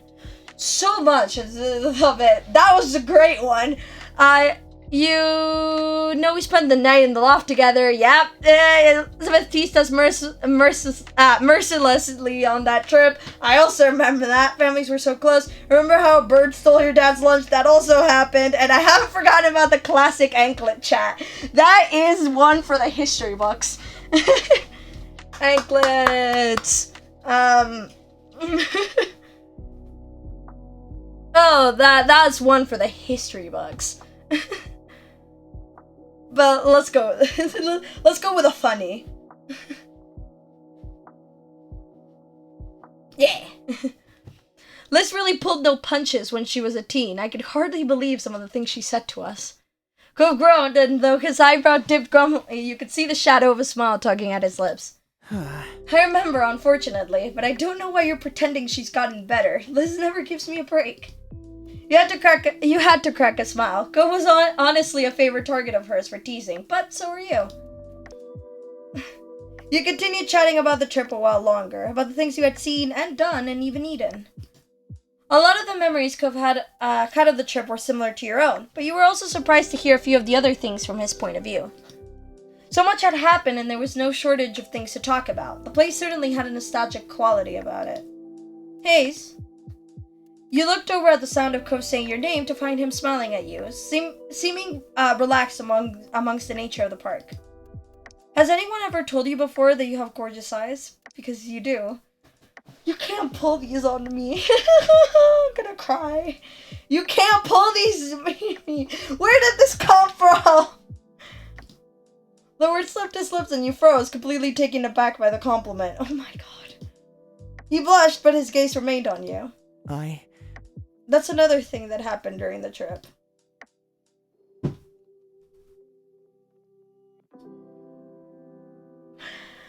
My heart. You're so sweet. Your eyes are much more beautiful. You put a hand to your forehead, pretending to swoon. Me IRL! Me IRL! You found it difficult to hide your blush. I could never forget. You can't just say things like that with no warning. True. Also me IRL. That came out of nowhere. Go chuckled at your dramatic response, shaking his head in amusement. Your spirits were light as you ambled past information boards and picnic areas. But before long, you decided it was time to bring this short stop to an end and head back to the car to get on the road again. Cove sighed when you finally reached the vehicle, jangling the keys in his hand before unlocking the doors. Well, I wish we didn't have to go, but we're going to be responsible and not stay longer than we should. How grown up of you. He smiled slightly, and with that, the two of you jumped into the car, buckled in, and he put in the drive. You were getting closer and closer to town as the sun started setting, though we're still far enough away that the radio stations were unfamiliar to you. Cope twisted the dial this way and that before stumbling into a channel with a song he seemed to like. That was a rare gift from the fates in a sea of static, strange radio jockeys, and grating tunes. His face immediately brightened at the sound of it, and he drummed his fingers along the bottom of the steering wheel happily. Sitting back in his seat, he bobbed his head and shimmied his shoulders in time to the tune, all while mouthing along to the words. Occasionally, he even lifted one hand from the wheel to gesture with his fingers for a specific line. You smiled, you chuckled softly, you shook your head, you hung along, you ignored it. You got the impression he was pleased to be heading back home after everything. The song ended and Cove reached over to start cycling through the radio stations again. Upon finding nothing tolerable, he flipped the dial off in defeat and leaned back in his seat with a sigh. You rested your head on your hand and stared out the window as the sky darkened, watching the landscape slowly melt into more familiar views. The miles went on, and any energy you had earlier was beginning to drain away. You imagined home and your family. You'd be there together soon. You know, I spent all these years living in Sunset Bird and taking a few weeks each summer visiting my mom in that second room. That's not gonna happen anymore. Not really. I mean... I can still see my parents, but the way it all works between us has changed forever. He paused, the silence stretching. A serious look settled on his face, his thoughts far away. I'm excited to be on the brink of real adulthood. I'm worried about how things will be in the future. I feel the same about my parents, too. You should line up. You said nothing. He's excited, the word for it. Hi. Yeah. I know they'll always be there for me, but we don't really have the same relationship we used to. Cove's mouth pulled into a tight line, and he gave him a small nod. You got the feeling that he understood how you felt. Cove stared straight ahead down the long, long road. The path looked like it'd never end from where you were, but that wasn't true. Eventually, he found a few more words to say. I'm so glad. I think it's good we were able to do this trip, without any parents or chaperones. It was just us. We did it all. I don't know, I feel a little more independent now, a little more ready for what's ahead. Right, I felt ready for a while now. I'm not sure I'll ever be ready. You didn't respond to his conclusion.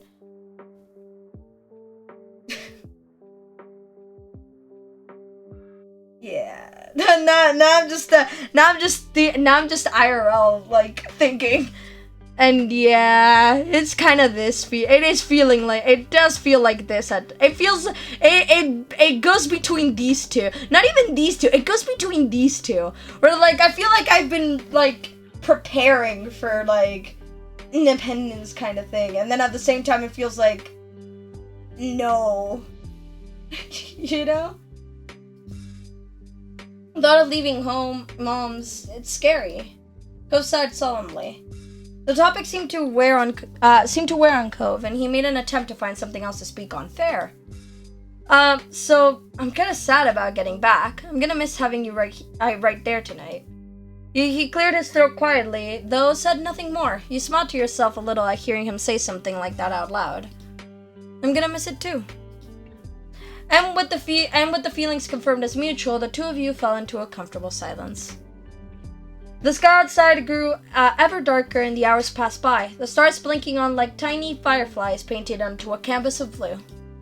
The scenery continued transitioning between open roads and industrial areas and beach towns, becoming increasingly recognizable as time went on. You felt somewhat disconnected from the world around you as you watched it through your window, your tired mind growing hazy. It was a strange, reflective feeling, but peaceful nonetheless. Soon enough, the world would return to you, and you'd find your feet firmly on the ground. It couldn't be helped. The adventure would end, life would continue, but your memories would linger on.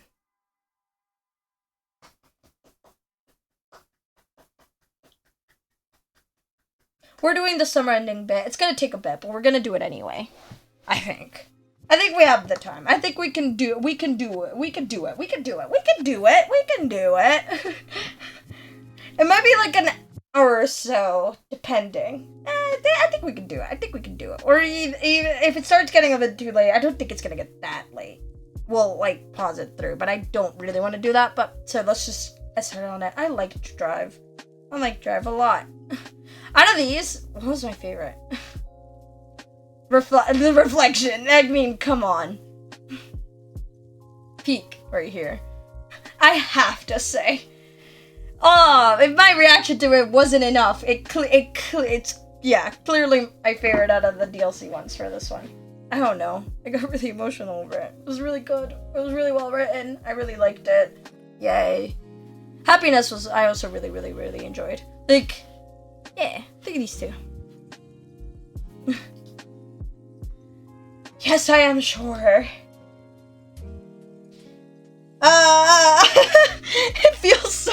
It feels like such a big deal. Moths bounced against your window, attracted by the light of your room, a siren call in the slowly darkening sky, just as the day was coming to an end. So too would summer.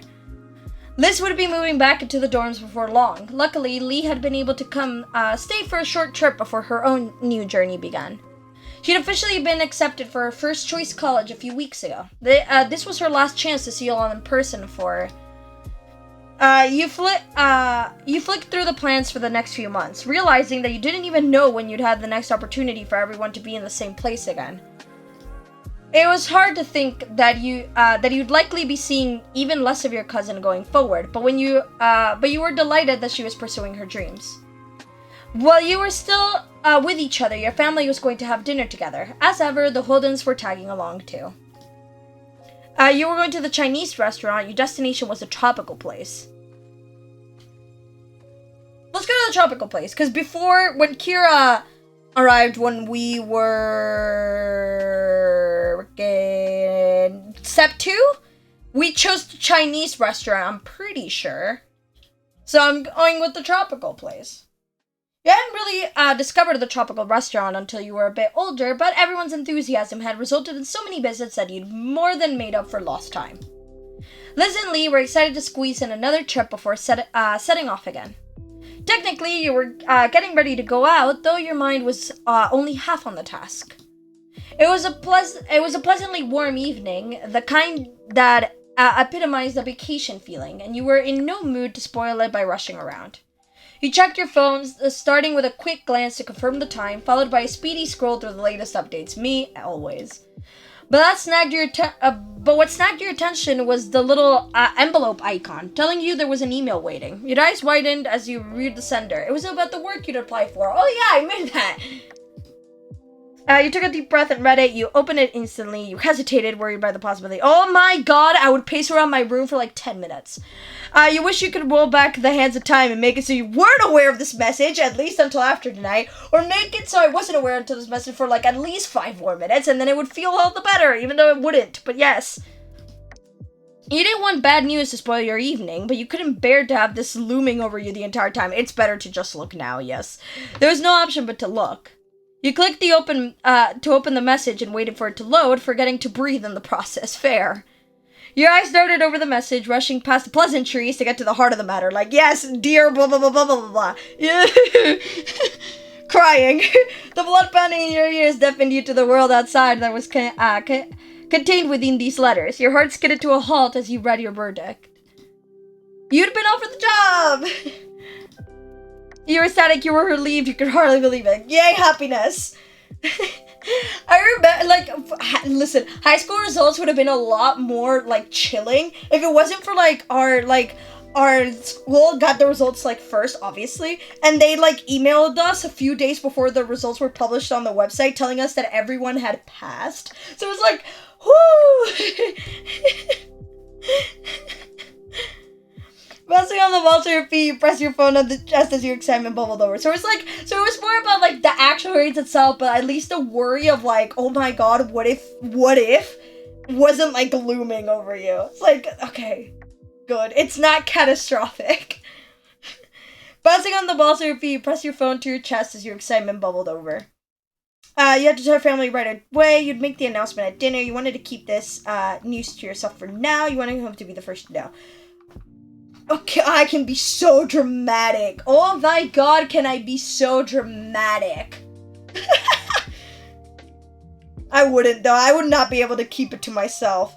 I would not be able to keep it to myself one bit. But he did get me the t-shirt for the stuff, so. He was so supportive the entire time, I have to. But, like, I would not, listen, I'd love to be that dramatic person that waits until, like, a good moment to say good news. I can't keep it to myself at all. I'm like the person that something, like, happens in my life, and I'm like, I either have to talk to it to myself, like, just talk to myself, or I'm like, or if, like, someone, like, my parents know or whatever that I was, like, doing something or whatever, I'm like, yeah, I'm like, so whatever, blah, blah, blah, blah, blah, blah. I either have to, like, revel in the feeling for a bit, or, like, if someone else knows about it, like, very predominantly, then, like, I'm telling them right away. Wasting no time, you pulled up his number on your phone and rang your boyfriend. You press your phone to your ear, waiting impatiently for the dull ringing to be replaced with Cove's voice. It took a few rings, but you were in luck. Cove picked up the call. Also, that's not just with very important news. I just, like, do it with, like, I have to ramble about stuff I'm excited about. I'll watch a show and be like, I need someone to pretend to care so I can ramble about it for a bit. Like, unless it's something that I, can't talk about, which, like, I'll respect that. I despite being very excitable and love talking about stuff that I'm excited about to other people, if it's something, like, secretive about someone else and they want to tell that person themselves, or it's something that I just can't tell someone until a certain point, or whatever the hell, I am good at keeping that, but if it's something that I'm, like, excited about and it's, like, free knowledge, like, I'm gonna, like, where it doesn't matter if I tell you today or I tell you in, like, 3 months, then, like, it's happening. Hey, Ace. You've alerted your news without the customary preamble of greeting. I got the job. Seriously? Yeah. You heard him gasp before continuing. I dropped something on the floor, I think. What did I feel on? I felt something drop to the floor, and I can't see it. I'm so confused. You heard him gasp before continuing, openly gushing over your good fortune. That's amazing. It's incredible. You did it. Congratulations, Ace. There was another pause as you and Hove both marveled over the announcement. No, seriously, this is really, really big, and you deserve it so much. I know it'll be good for you. Thanks. I just had to tell you right away, as soon as I knew. You heard Cove chuckle softly over the phone. Thanks, I appreciate it. You wanted to gush about the adventure lined up before you, a dream that you transformed into a plan, one that was soon to become your reality. But your hopes were temporarily dashed as Mom called up from downstairs. Hey. It's almost time to go. Ace, are you ready? You ready? Huh? Oh. You covered your phone with your free hand and turned away from the device, not wanting to deafen Cove. The yell was intended to reach another floor of your house, not an ear that was virtually inches away. Coming! You brought your mouth back to the phone. I've gotta go. I'll see you soon. I mean... Yeah, there's something I want to tell you too, but we can do that later. We're about to have dinner together. Yeah, that piqued your curiosity, but you exchanged goodbyes and hung up. Hurriedly, you finished getting ready for the dinner, acutely aware that time was against you. Despite that, you didn't regret the time you'd spent on the phone. It had all been worth it to speak to Cove. Now you'd tell your family, you'd make the announcement for everyone else at the dinner. He was only, but no, we could tell Moms now. You turned down the stairs, your feet barely touching the ground as you leapt from one step to the next. Your arrival, which compensated for excessive speed by creating a riot of noise, caught Mom's attention. Someone's hungry. Her eyes were twinkling, amused, as she let you catch your breath. What's the rush for? I got the job. Mom whooped, holding out a hand for a high five. You're fantastic. The commotion had summoned the other women from various corners of the house. Liz looked up from her book, grinning as Lee hurried over. Ma stepped in from the side, wrapping an arm around your shoulders and squeezing you close. Good job. That's wonderful, sweetie. Hey, let me in on the hug. This is so wholesome. Bro, that's so sweet. She wrapped her arms around you both without waiting for an invitation. Liz, her book neatly abandoned on the floor, tapped her hands in applause as she walked up to you. Good job, Ace. Lee didn't hide her excitement, openly jumping for joy as she treated you to thunderous applause. I love Lee so much. Seriously? It's amazing. You're gonna be amazing. That's nice, but you shouldn't just stand there. Yeah, there's room for everyone. Your moms opened up the hug, both keeping in an arm around you as they held out another to invite Liz and Lee in. Giggling, Lee dove into the hug. Liz rolled her eyes but allowed herself to be beckoned into the group hug. Your mom squeezed everyone together tightly. This is the cutest thing. This is the cutest thing. Lil's long hair brushed against your face as she turned to check the clock. Let's go. We can take this party on the road. We're gonna head out for dinner soon. Nodding, you were aware that your attempts to finish getting ready had been cast aside in favor of congratulating you. I have to do a couple more things first. I won't take long. You hurried back upstairs, though getting ready to go out was the issue at hand. You couldn't stop your thoughts from drifting back to the future. Your mind was buzzing over the news you'd received and everything that would soon unfurl.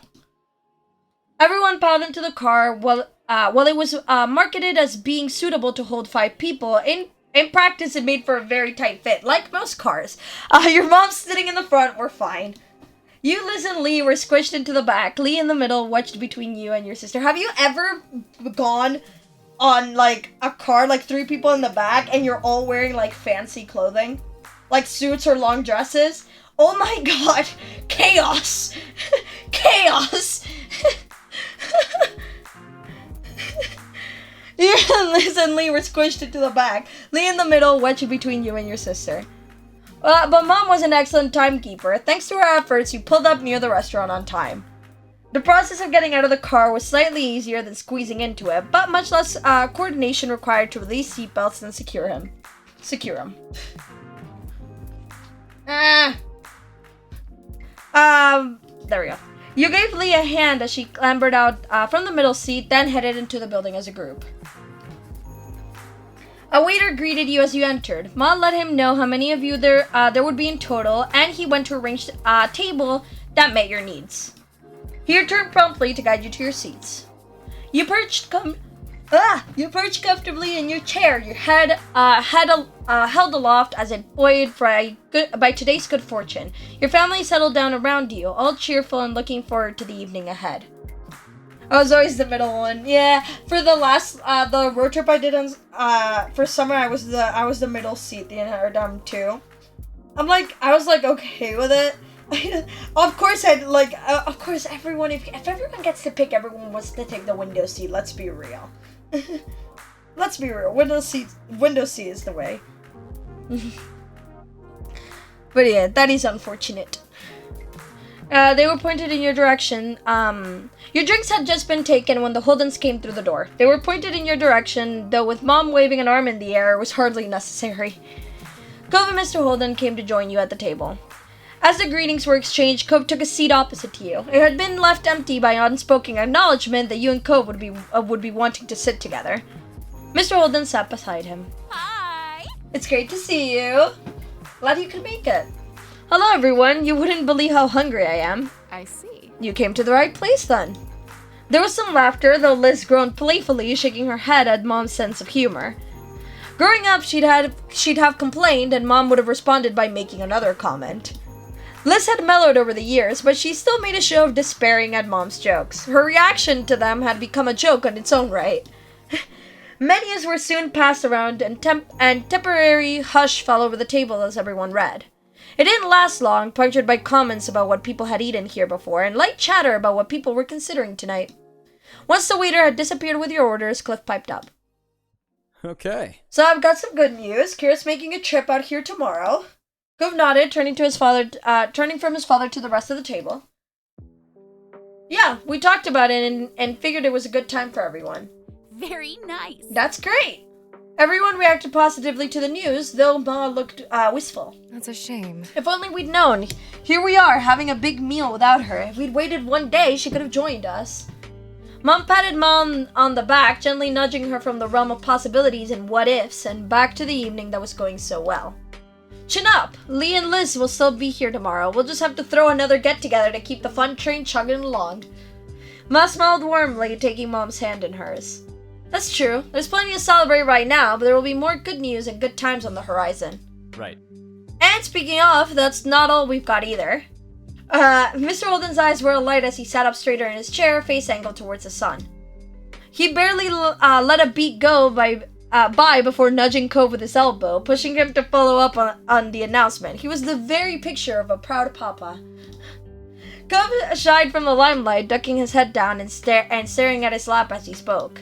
Well, it's just, I've switched over to working full-time instead of only part-time. Plus, I've been looking at apartments. There's a few I can choose from. He flicked his gaze up at everyone around the table, a smile creeping over his face. I'll be pretty busy going forward. Apartments. He was moving. Cove was going to move out of his dad's house. After 10 years, he wasn't going to be your neighbor anymore. Mr. Holden gripped one of Cove's shoulders and gave it a loving shake. His excitement couldn't be contained. Incredible. Cove's actually going to make it to adulthood. It's a miracle. Mr. Holden leaned back in his chair, staring up at the ceiling in mock wonder. I'm so glad. I wasn't convinced I'd be able to rear a kid all the way to this point, but thankfully I lucked out and got the best boy a dad could have asked for. Mr. Holden is so sweet. Dad. Blinkered his vision with his hand on the side of his face, temporarily blocking his father from sight. Despite his genuine bashfulness, which left him unable to meet anyone's eyes after all the attention thrust his way, he was happy. thanks. I was really lucky too. You're a good dad. Aw. Oh, come here. Mr. Holden threw an arm around Cove's neck, pulling him into as close of a hug as the seating allowed. He rubbed his cheek on the top of his son's head while Cove chuckled, accepting the affection with good humor. Ma leaned over and whispered in your ear, her fingertips brushing against your cheeks. Would you like to tell Cove and Mr. Holden what you told us earlier? That moment when Cove already knows. Technically, Mr. Holden was the only one who didn't actually know at this point, but your ma didn't find out about your call with Cove. Sure. That moment when your mouth was parched, your tongue sandpaper against the roof of your mouth. Though you took a sip of your drink, the relief was short-lived. There's something I'd like to mention too, if it's okay. Of course. I just heard that I got a job. I'll be starting soon. Mr. Holden gave you a thumbs up. Good kid. Impressive. You're a good kid. The world's your oyster. Gove grinned at you from across the table. He was still very pleased for you despite this not being the first time he's heard about it. You looked around at the faces of the company here. You'd been on this journey with everyone here for years, then seen them falter and grow, and they had watched you go through the same. Now you were striking out on a new path. Cove was leaving his family home. Liz was heading back to college while Lee was starting at hers. You were all heading in different directions, to different destinations, some near and some far, but it wouldn't be long until you were all going your own way. Your heart swelled with pride for everyone. It was bittersweet. The thought troubled you. It's bittersweet. You turned your head to the side, wistful, not wanting to spoil the evening with your troubles.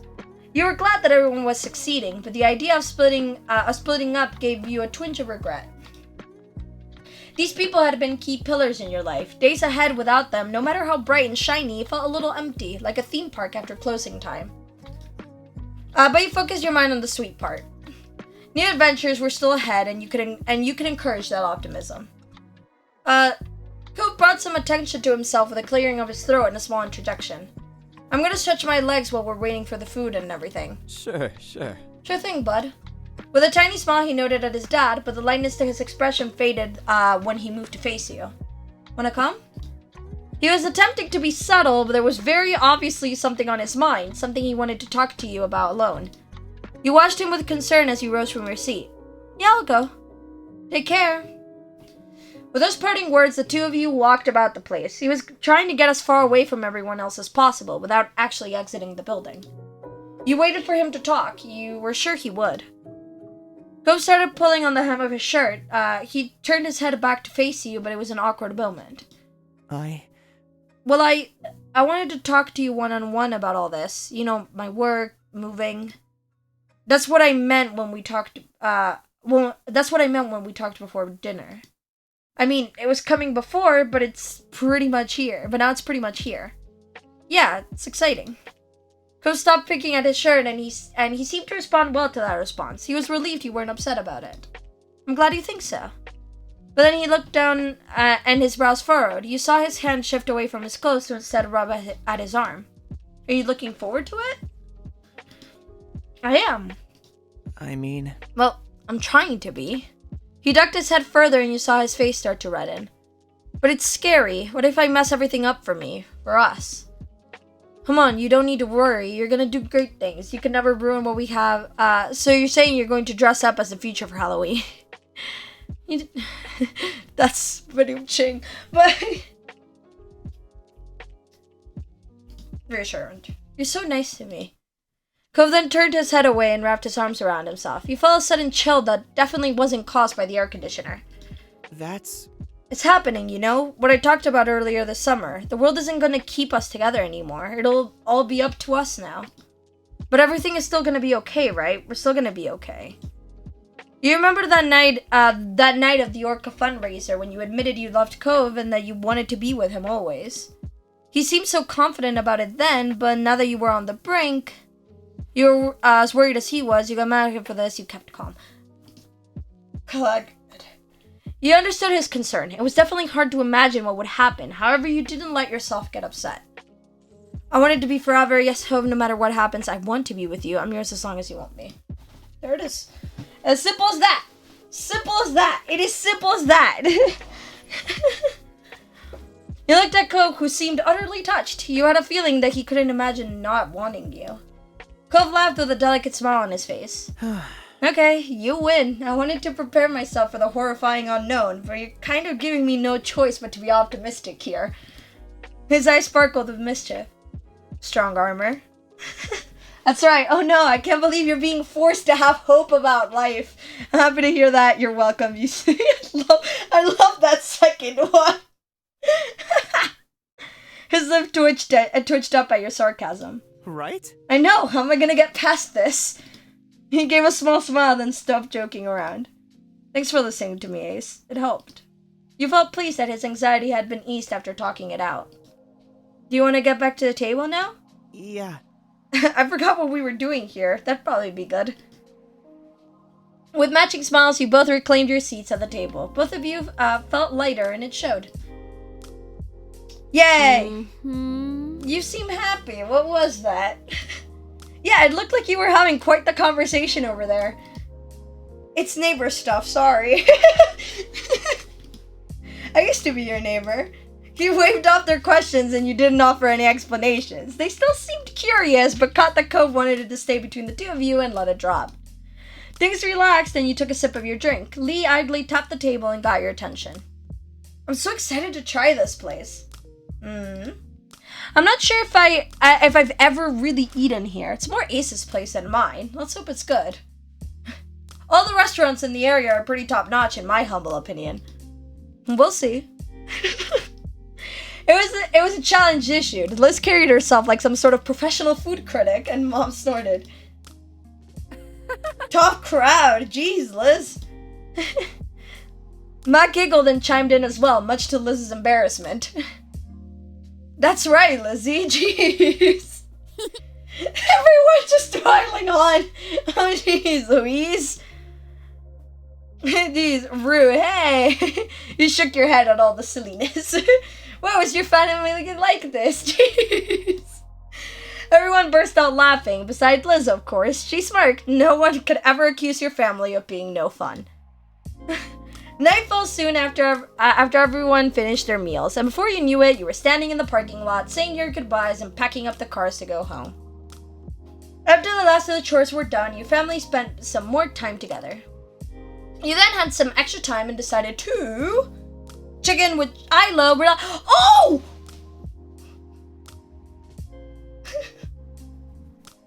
That moment when DLC. You thought of Shiloh, but as a central figure in your early childhood, and as a person you've come to know since then, and brought up his number on your phone. I was not expecting this option at all, but I am so happy that it exists. I'm so happy it exists. I'm I'm so shocked, and yet I'm so happy that it exists. He picked up within a few rings. Hi, Ace. His voice was as peppy as ever. You wondered if everyone who called got such an excitable greeting. Hi. This is so great. It's so great to hear from you. I hope you're doing okay. He raised his voice at the end, turning the statement into a question. Everything's great. I'm okay, just okay. Pretty tired. I just wanted to see how you were doing. I missed you. I really do. Everything's great. Cool. I'm glad. I really appreciate you keeping in touch like this. You must be so busy now. Oh, before I forget, my mom says hi. She's still sad she wasn't able to see the Pixel's family herself. Tell her I said hi back. She should come visit sometime. You should both come back again. It's no big deal. These things happen. Okay, tell her I said hi back. You were touched that she remembered you. That is so wholesome. Yeah. You could hear the soft smile in his voice, even if you couldn't see it. She was mostly just happy that I got to have a little reunion with you all. And that it went pretty well in the end. He laughed again, firmly closing the lid on that discussion. Yeah. Anyway, you, your family, and Kova are always welcome to come visit us here. That'd be fun. With everything that was going on, it was highly unlikely that you'd be able to accept the invitation. Shiloh knew that. He was probably just being nice, as he preferred to do. But as a thought, that would be amazing. I don't think that's such a good idea. We could meet that friend group of yours. No way we might run into your group mates. Maybe, sorry, I can't. That would be great, actually. You couldn't imagine what would happen on such a visit, though you were sure it would be a trip to remember. Great. Awesome. Let me know if you're ever in the area. His voice was upbeat, almost as if he'd been energized by the idea and your openness to it. Well, I shouldn't take up too much of your time. Thanks for reaching out, though. Bye, take care, be good. Just say you've gotta go if you're busy. Take care. Shiloh chuckled briefly. Bye. You hung up, feeling pleased that you could simply talk to Shiloh like this. It was sweet to hear a little from his mom, too, even if the message was secondhand. The rest of the night felt like it was going by in a blink of an eye, and somehow the time came to retire to your room to sleep. You pulled your covers up under your chin and settled down for the night, getting warm and cozy. As your head sank into your pillow and you closed your eyes, your mind drifted back to everything that had happened that day. You could see it all now behind your eyelids, as though you were experiencing it all over again. And then the image of Cove popped into your head and you smiled softly to yourself. You decided to send him a text over to chat. You texted him to come over. You wanted to sneak out to his room. You were feeling tired, so you snuggled deeper into your bed.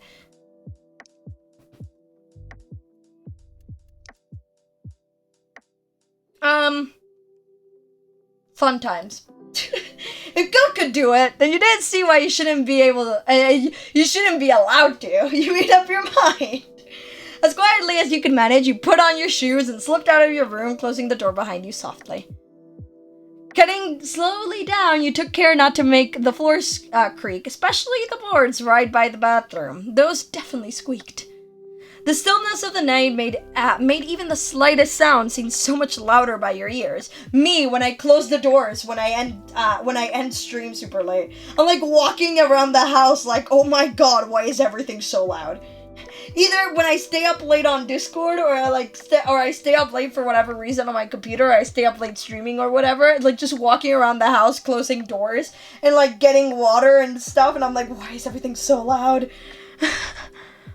And you were very aware of your mom sleeping nearby. Upon reaching the bottom, you tiptoed towards the front door.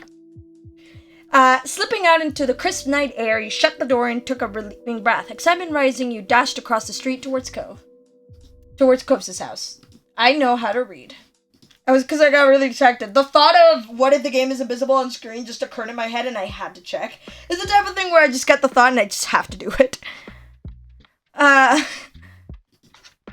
The road, too, was surreal at this hour. Familiar and yet strange. It might have been eerie at another time, but with how eager you were, you hardly cared.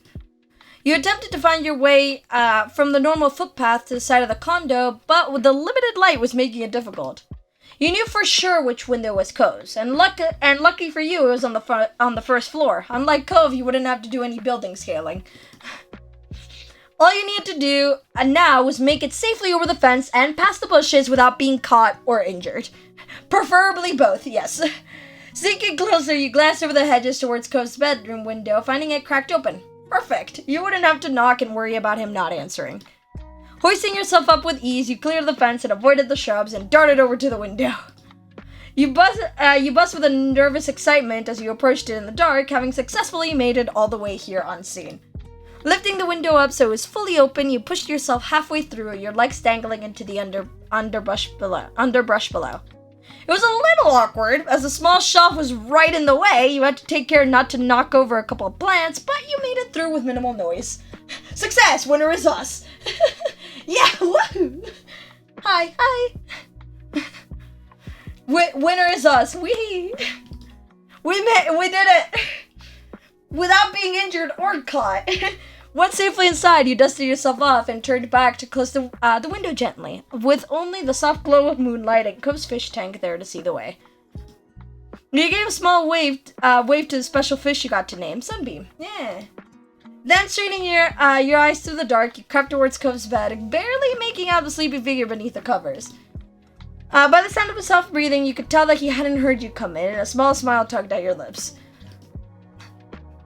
You startled him with a loud noise. Damn, you gotta give the boy a heart attack. Poked him until you woke up. You nudged him gently. You whispered his name. You sat down on top of him. You left him to sleep and sat behind him. Just not gently. I'm not about to give him a heart attack.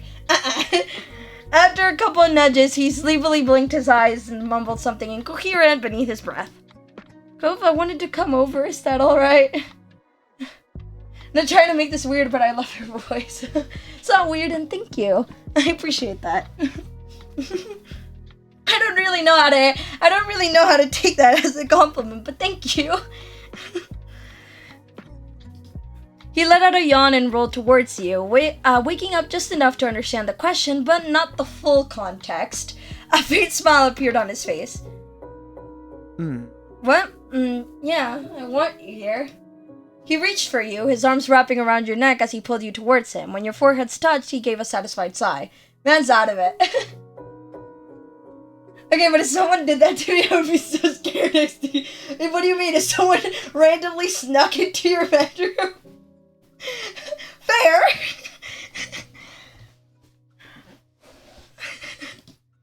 Then, as if totally unaware of what he had done, he started dozing off again. Man's out of it.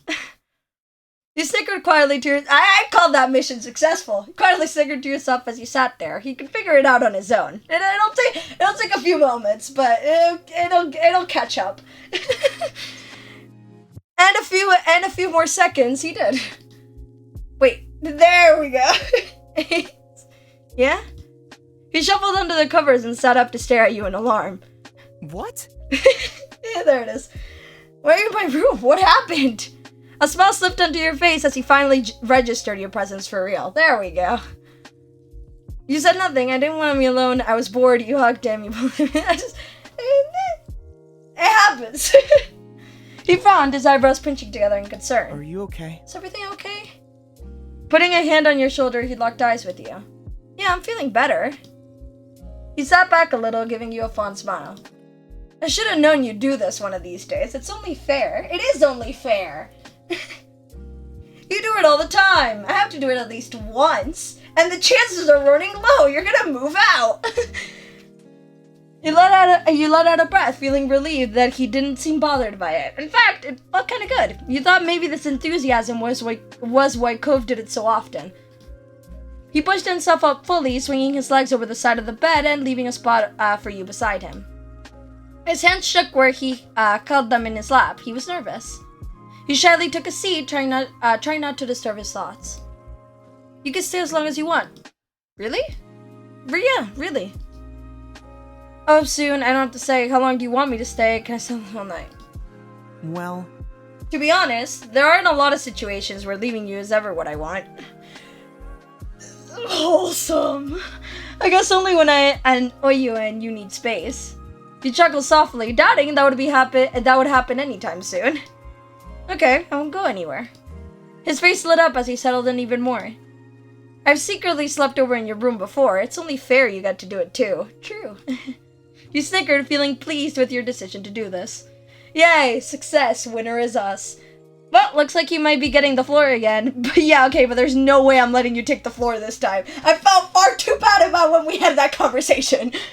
Here we go again. You roll your eyes and let out a soft laugh, which Gove returned as he rubbed the back of his neck. No, seriously, you can have the bed. I want to share. Can you try to stay? I'll take the floor. I insist. I wouldn't mind if you took the bed. I appreciate you. Gove.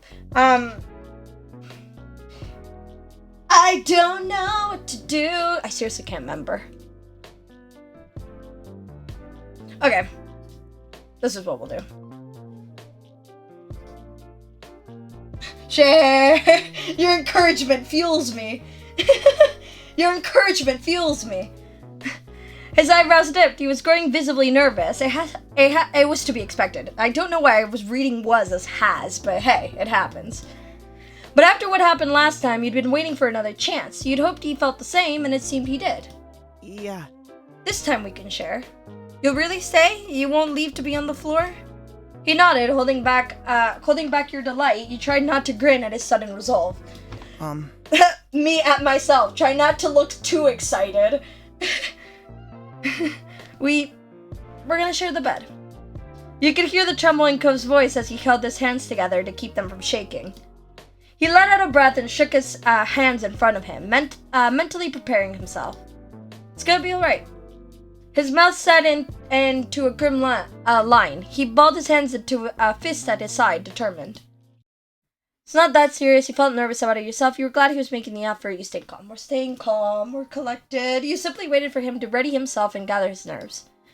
It only took a couple of moments longer before he turned to you, attempting a weak smile. Ready? You gave a small nod and a smile of your own. He took another deep breath and you slipped under the covers, making room for him to get in after you. Laying as straight as a steel rod, Cove tensed up beside you, so still he was barely breathing at all. You rested on your side and faced him, your eyebrows pinched in the middle as you watched him. He looked back at you deeply. Do you need more time? I can leave until you're more set up here. No, please don't go. I just want you to stay with me. Ever so slowly, he began to relax, his fingers tentatively brushing up and down your arm. His eyes shut, lashes fanning out over the top of his cheeks, and you still half expected him to run away like last time. But he didn't. He stayed right where he was. Don't worry about it. You don't have to worry about me. Doing stuff like this isn't a problem, it's a process. He nodded in understanding, even though he couldn't see it, giving him time to let his nerves settle. After fluffing up your pillow and getting yourself comfy, you stayed quiet. Eventually, his shoulders became less rigid. When his eyes opened, he smiled and turned his head towards you. Thank you for waiting, again, as always. He laughed shyly, his soft eyes meeting yours through the dim light. Are you okay? Yes, I am now that you're here. I'll always wait for you, Cove. It took you long enough, but it's fine now. It's so... It's so... You know what I mean. He squeezed your arm a little tighter, his lips curving into a smile as he looked at you in awe. He shuffled closer an inch at a time and nuzzled his chin against the top of your head, wrapping his arms around your sides. This is so sweet! You let him hold you. You stayed like that. Your husband's his shirt. You wrapped your arms around him. Yeah. Your fingers gently brushed up and down his back as you held him close. The room grew quiet around you. The only sound to be heard were the faraway crash of the ocean waves and your breath mingling in the small space between you. Gove's heart was pounding, the thump of it rumbling through you as he spoke again softly. That's... You know, I'm not scared of you, right? It's just so many other things that scare me. I'm afraid of what-if hypotheticals that aren't actually real, but I think about anyway, and of a nebulous concept of what things mean that I can barely explain even to myself. I'm scared of my own feelings and how much I feel them. And I'm afraid because tomorrow things will be different between us, but I'll be alone again. He held onto you tighter, his breath stuttering ever so slightly. It's normal right now to see her during the day and part ways at night. Except for special exceptions. A little laugh escaped him before his tone became serious once more. It's easier to stay where I am than it is to make myself move, to not take a risk, and to not know what I might be missing, but... He hesitated and you reached up to brush a few strands of his hair from his face gently, his eyes slowly fixing on yours. When did doing the easy thing get so hard? When it comes to you, I don't know how to stay still. I want to keep taking steps forward. Honestly, when I see your face or even imagine it, I want to start sprinting. But when I try, I hit a wall. It's just like I physically can't do it on one side of my mind. There's something blocking me. And then the other side, I absolutely can't stop myself from doing it. It never ends well. I'm always like this. I hate it. It's the most frustrating thing. Why do I do it every time? I'm annoyed with the way I am, so I have no idea how you stand it. Ace Birth, you got this. I got this. Yes. I'm sorry I act so split when it comes to romantic things. I do not want you to think you're rushing me when I know I'm giving mixed signals. And I don't want to miss out on being happy and being happy by being like this, but sometimes I still can't help it. So basically, what I'm trying to say is that I'm glad you've never given up on me. It means a lot. It means everything to me.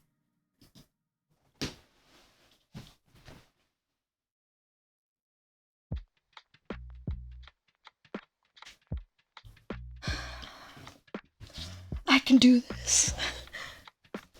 It's so... What a way to... you redeemed a brr? Oh my, after all this time? What a way to pierce the mood. But I'll do it. So, Catphone users be warned. I don't think I'll be that loud. I'm gonna lean away from the mic, but... I'm saving up for that. Okay.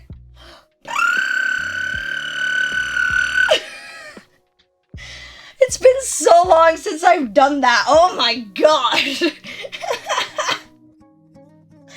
Just kind of make it a good one.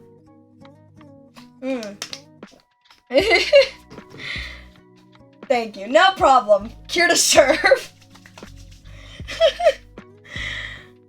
I'm so blessed right now. Thank you.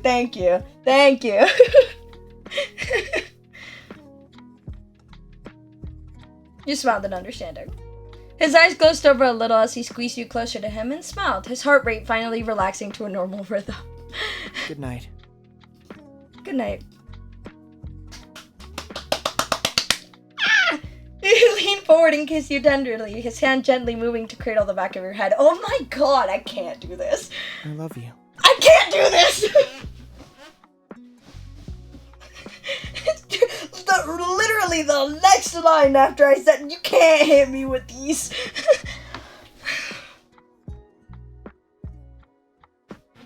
I'm okay, I'm totally normal. I am totally normal about this game. I'm so normal about it. Love you too. I'm so normal. You were still smiling as you snuggled into him, getting as close as you could. Cocooned in his warmth, you easily grew comfortable next to him, feeling him ease into you as well. Before long, your eyes were growing heavy, and you drifted off in a restful sleep side by side. The next morning, you woke slowly from a comfortable dream. With a small stretch, you opened your eyes fully to the sun shining in through the window. Shuffling on your side, you noticed Cope still beside you in bed, sleeping soundly. His arms continued to be draped around you loosely as he snoozed. You must have fallen asleep that way. Wholesome. You smiled, remembering the prior night. It is so sweet! It's so sweet. Oh my god, it's so sweet. It had been nice to spend the night together, getting to be with him in a whole different way. You could definitely get used to it.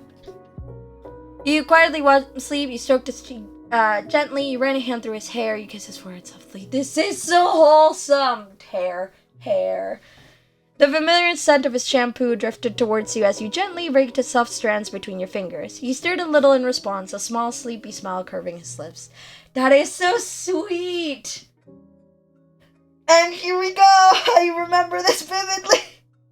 Then a loud noise suddenly startled you and you snapped towards the source of the sound. I remember this vividly! Oh, send me a prayer. /J. There was a door opening abruptly, and in the frame stood Mr. Holden smiling brightly. He hadn't seemed to have noticed you straight away.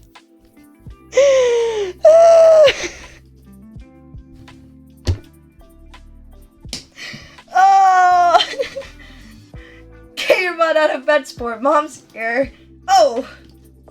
All of a sudden, the two of you made eye contact and he froze where he stood, the smile slowly slipping from his face. Well, that's not what I usually walk into. I clearly should have knocked this morning. Your mouth wordlessly fell open. Yeah, you should have knocked. Of course would get away with sneaking into my room and I'm the one who gets caught. Good morning, Mr. Holden. You pulled the blanket up over your head. You screamed. You wanted to make a sound, or react in at least some way, but all coherent thought had simply slipped from your mind. Cause what do you say in this situation? I guess one of the other options, but still. Go blinked his eyes tiredly and mumbled something incoherent before turning towards the door. Cause if this situation couldn't get more awkward, you bet your ass it could.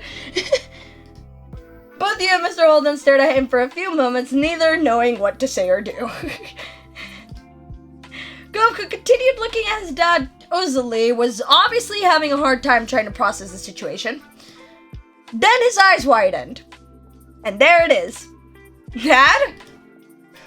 Go scrambled off the bed in an attempt to get to his feet, pushing the covers back off the both of you. Forgetting there was an overhanging ceiling above him, he shot upwards and hit his head on the wood. Ow! He flopped back down on his pillow, pressing a hand to his head and groaning loudly. You left the scene, you gasped in horror. Oh, if you could only stare in shock at all of this. Oh! You reached out towards him instinctively. Oh, Bud, are you alright over there?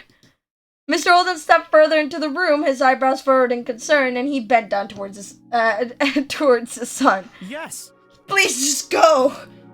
Okay, I'll leave. Cliff held his hand in front of him in a calming gesture, even though Cove couldn't see it. He turned to make his exit, but stopped abruptly in the door because if this couldn't get weirder, obviously deciding he had something more to say. I know we've talked about this before, but I feel like now is one of those times to mention that I was barely older than you when I found out I was gonna be an so just if there's anything you need to say or ask about, we're not having kids! I know, I was only saying at that age things can move fast, and he let out a heavy sigh, running a hand over his face before stopping himself and saying calmly, You know what? It's fine. We'll chat about this later. Kira's waiting. Joy. Hello, Queen. Here's you, Shakespeare. I was reading Shakespeare for my theater group. Ooh.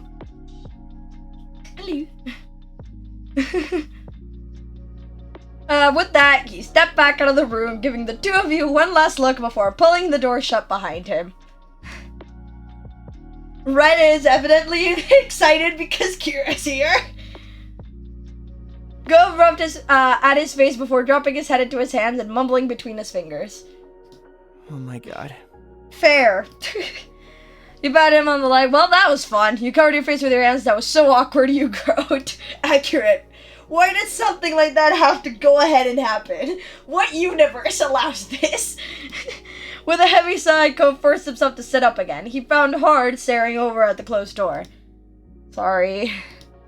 I guess we can't just hide in here now.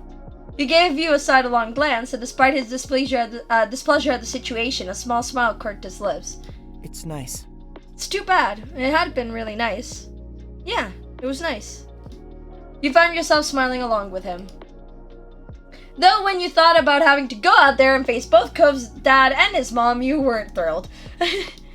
The two of you took a few minutes to get up properly and get yourself as ready as possible. Cove put his glasses back on before heading out to see Kira. Kira was waiting patiently in the living room. She was in high spirits with her eyes set on the hallway. Her amused smile only widened when you and Cove froze. It didn't take long for the realization to sink in that the scene must have been loud enough for her to hear even from there. Cove tried to look unimpressed, eyes narrowing over Kira's smug delight, though his face was already turning red and his mom hadn't even said anything yet. He squared his shoulders, lifting his head, and strode forward. Hey. Hi, Mom. Hi, baby, and hello to you too, Ace. Her tone cracked in her greeting, and then she just gave in and laughed, unable to keep any of it in. Cove frowned at that, and his eyebrows furrowed. Sorry for the interruption. I didn't know you already had guests. His frown wobbled as he became even more embarrassed by this moment. He couldn't muster up any words to defend himself. Well, it's not like anyone's surprised by this. I'm sorry. Hi. You don't have to laugh. You didn't say anything. Hi. If Kira wasn't looking at you, she probably wouldn't have known you said anything. You were that quiet. For a moment, you considered giving a small wave, but your nerves were getting the better of you. I gave a small wave IRL. What do you mean? Gov was still unable to say anything, other than his teeth biting into the inside of his cheek. He stood there frozen. Kira studied you both for a moment. It's alright. My not-so-little mister is spreading his wings. I can't complain about that. She lightly tapped the tip of his nose. That got a tiny smile out of Cove. Despite being much taller than Kira at this point, he still seemed like a little kid in front of her. You released the air you were holding in your lungs, and then Kira's gaze locked onto you. You know, we were just about to go over to see Pam and Noelle. Are you two coming? Smiling softly, you nodded in agreement. Cove and Kira both chuckled at your delicate response. He stretched his arms for a moment and yawned, trying to physically shake off what happened. Fair. Sounds good. Yeah, that sounds good. Great. Let's do it. It was then that you noticed Mr. Holden standing on the other side of the room. You figured he must have been trying to create some space for everyone during that last conversation. Thank you. You could tell he felt a bit awkward, but he tried smiling reassuringly and he scratched the back of his neck. His attention went to Cove. But do you want to get changed first? Cove looked down at his pajamas for a moment. He shook his head. No, we don't have to wait for that. Are you sure? It's only a trip across the street. Don't worry about it. I'm alright. Besides, Ace is going in pajamas too. Fair point. Cove leaned in closer to you. He grumbled quietly. And your moms are gonna figure out what happened anyway, so... yeah. Come on. Away we go. Yay! With that decided, the four of you headed out across the street to your house. It felt strange waiting there while Mr. Holden knocked on the door. Hello. Hi there. Mom answered the door and her expression brightened even more seeing Kira there. She moved to pull Kira into a hug when her gaze fell on you. Ace? Hi, Mom. Huh? How? When did you get out there? Why are you still in your pajamas? Mom's eyebrows raised and she gave you a deep examining stare. Meanwhile, you and Cove shared a slow side glance with each other. Before you could answer, more heads popped into view around the doorway. Ma, Liz, and Lee were all chuckling. Love it. To be honest, I was assumed Cove had been the one sneaking around. Her eyes sparkled with amusement and you had to look away. You noticed Cove's face was burning red again. It was a solid theory, Lani. Most likely, they've both been breaking and entering. Consensual breaking and entering. I wouldn't put it past my baby. He takes after his parents. Mm-hmm. You're right. I can't believe my niece has been getting up to all that mischief too. Mortified, Cove looked like he wanted to disappear, while the adults chuckled and discussed what you and him may or may not have done. Fortunately, they left the conversation there. Enough of standing around out there. Come on in. Mom moved aside to usher the group in and guided them to the living room. Before anyone could get settled in, Mom spoke up.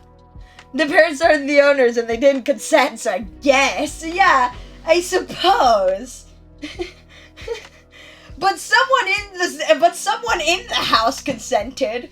Is it still breaking and entering? If it's someone who lives in the house and they consented? Who knows? Where does the higher law see that? Before anyone could get settled in, Mom spoke up. You're welcome to stay for breakfast. Ooh, breakfast. We still have some great spices and stuff from the farmer's market. Of course. Yes, we'd be thrilled to host you. There were eager nods from Mr. Holden and Kira, but Cove looked around the room filled with familiar faces before speaking up. Maybe, instead of staying here, why don't we go to the beach? A scenic picnic, eh?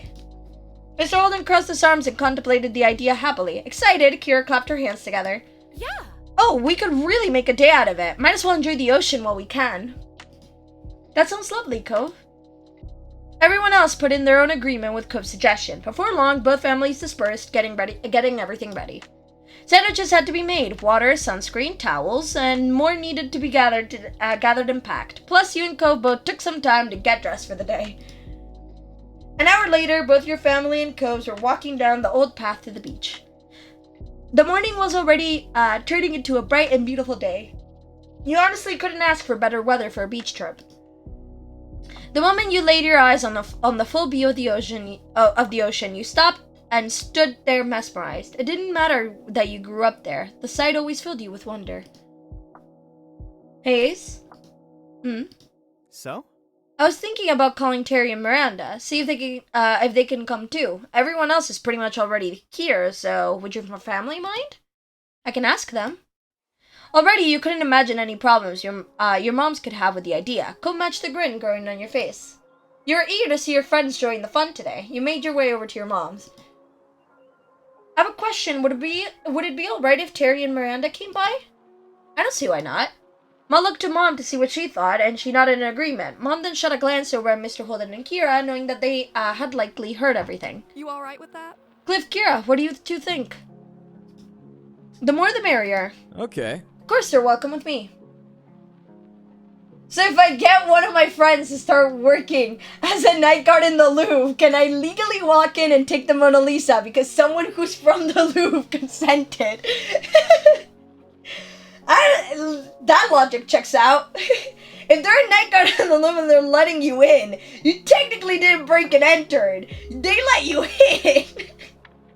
Sashay. Technically, what's the difference there between, like, someone inviting you in and breaking and entering? Consensual breaking and entering is someone inviting you over to their house.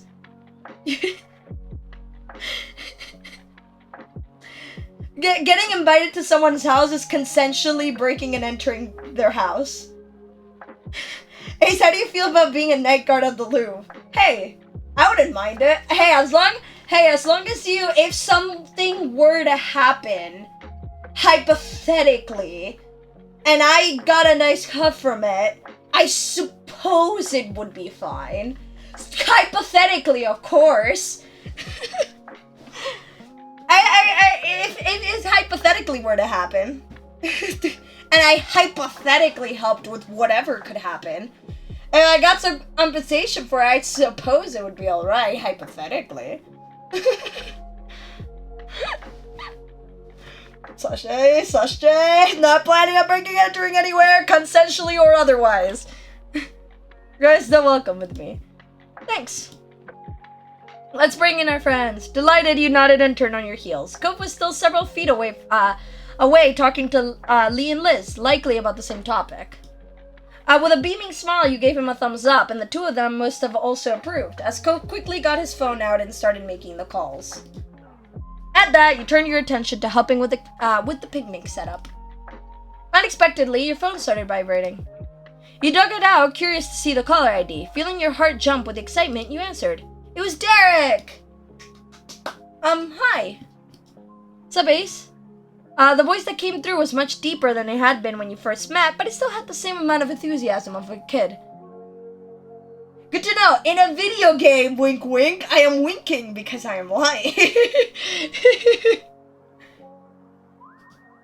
Have you been enjoying these crazy summer days? Yeah, I have. It's been amazing. There's been ups and downs. It's been memorable to say the least. I would have enjoyed it the more if you'd been here. It's been amazing. That's awesome. You'll have to catch me up on that. Well, how about you? How's your summer been? You were beyond curious to know what Derek had been up to since the last time you spoke. He chuckled, noticing your invested tone. Honestly, I've just been slammed with stuff lately. College applications and scholarship inquiries. What else is new?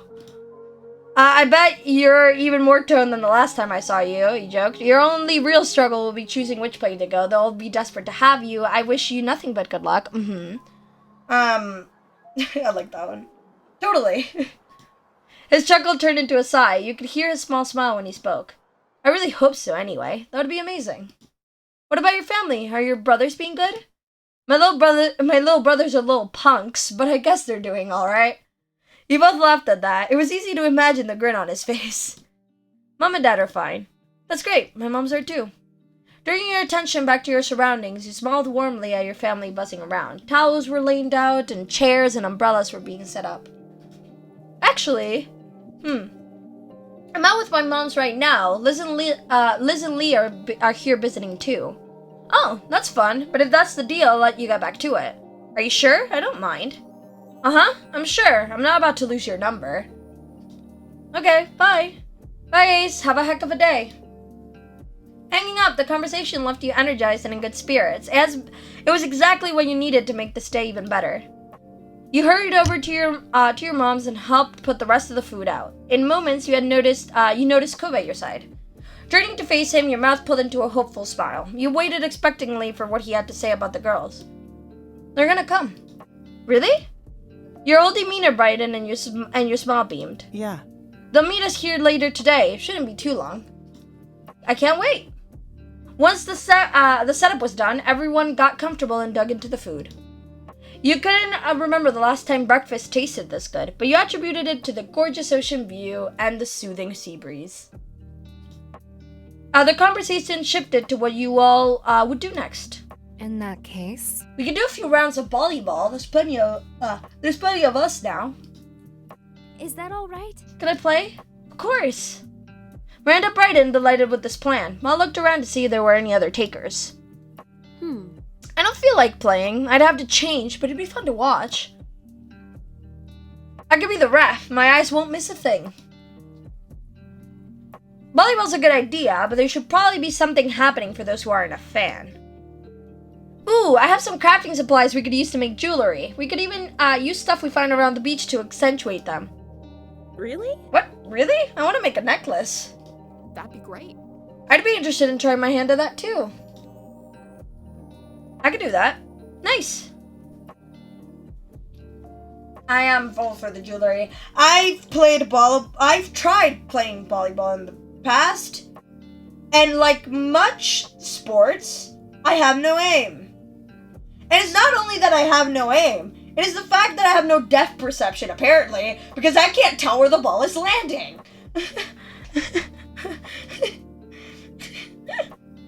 Already you were imagining various designs you could make depending on what leela you use. Your cousin shot you a thumbs up, clearly happy with your decision. Making jewelry is fun. Also that. Yes, very true. I enjoy making jewelry. Kira got up from the towel she was sitting on. She brushed some sand off her legs and then stretched her arms over her head. Can do. I'm up for a few rounds. Well, since there's still a free spot, I'll throw my hat in the ring. The things I do for family. Thank you. Thank you, Liz. I'd love that. Liz got up from where she was sitting, and you could tell by her expression that she was already determined to win. You laughed to yourself, curious now how the game would turn out. Now that plans were settled, the group temporarily split into two. Okay. Let me pop back to the house to get my supplies. Is there anything we should do? Yes, you can start clearing out the towels for us to work at, and if you want, look around for good stuff to use. I'm on it. Roger that. While Lee ran back to the house, the group did just as she suggested. By the time she returned, everyone had their craft area ready to work at. Lee sat down on one of the towels and looked up at everyone eagerly. She held up two necklace options.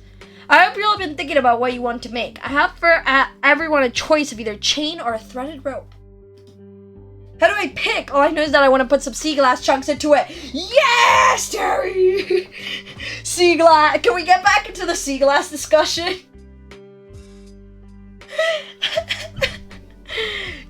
May we talk about sea glass again? Sea glass!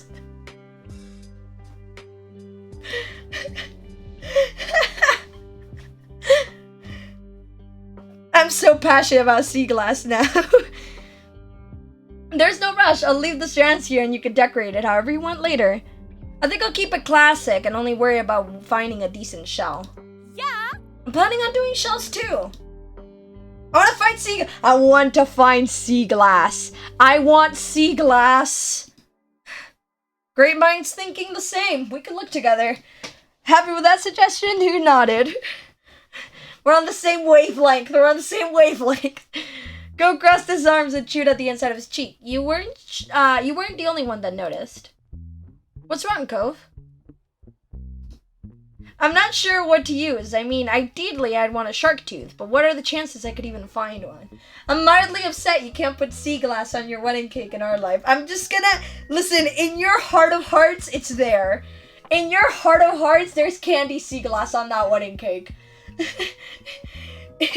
You must simply believe. It might not be a clear option. It might not be an option, but in your heart of hearts, it is there.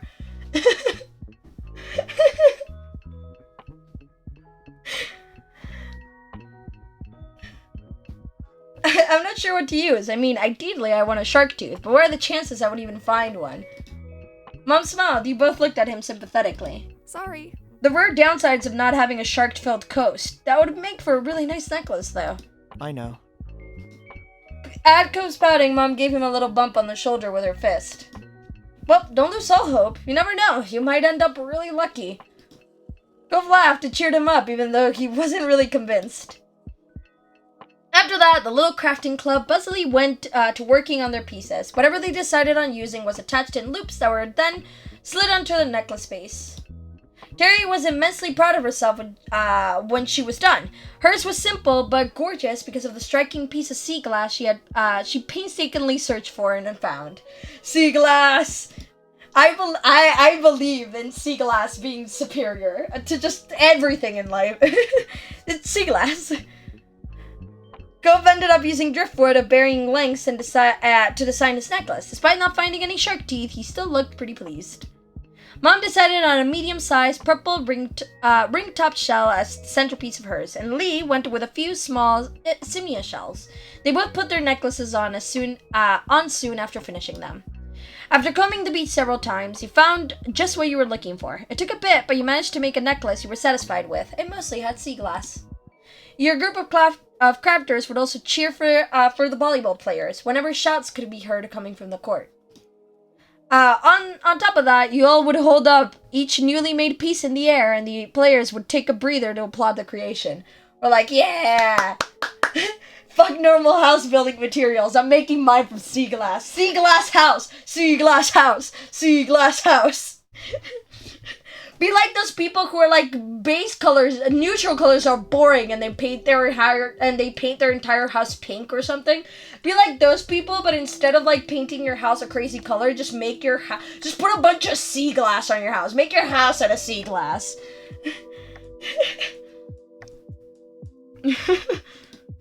You really enjoyed searching the beach, trading supplies, and watching everyone make their necklaces. The crafting club was definitely a success, and you weren't the only one that had a blast. The afternoon continued to drift by, but the fun was still going strong. Occasionally, someone would head back to the houses to use the bathroom, rest away from the sun a while, or to retrieve something that they needed, but they always came back. Ace, I'm gonna send you a picture you're not ready for. Oh, I'm excited now. The beach was never empty, and there were always new conversation to take part in or another game to join. At one point, Mr. Holden even broke out his pack of cards. He roped the whole group into a few rounds of good old go fish. There was only one thing that could bring this beach day to an end, and that was the day itself to end. Before anyone realized it, the sun began to set over the sea. I'm so excited for this picture. It's a window with sea glass in it!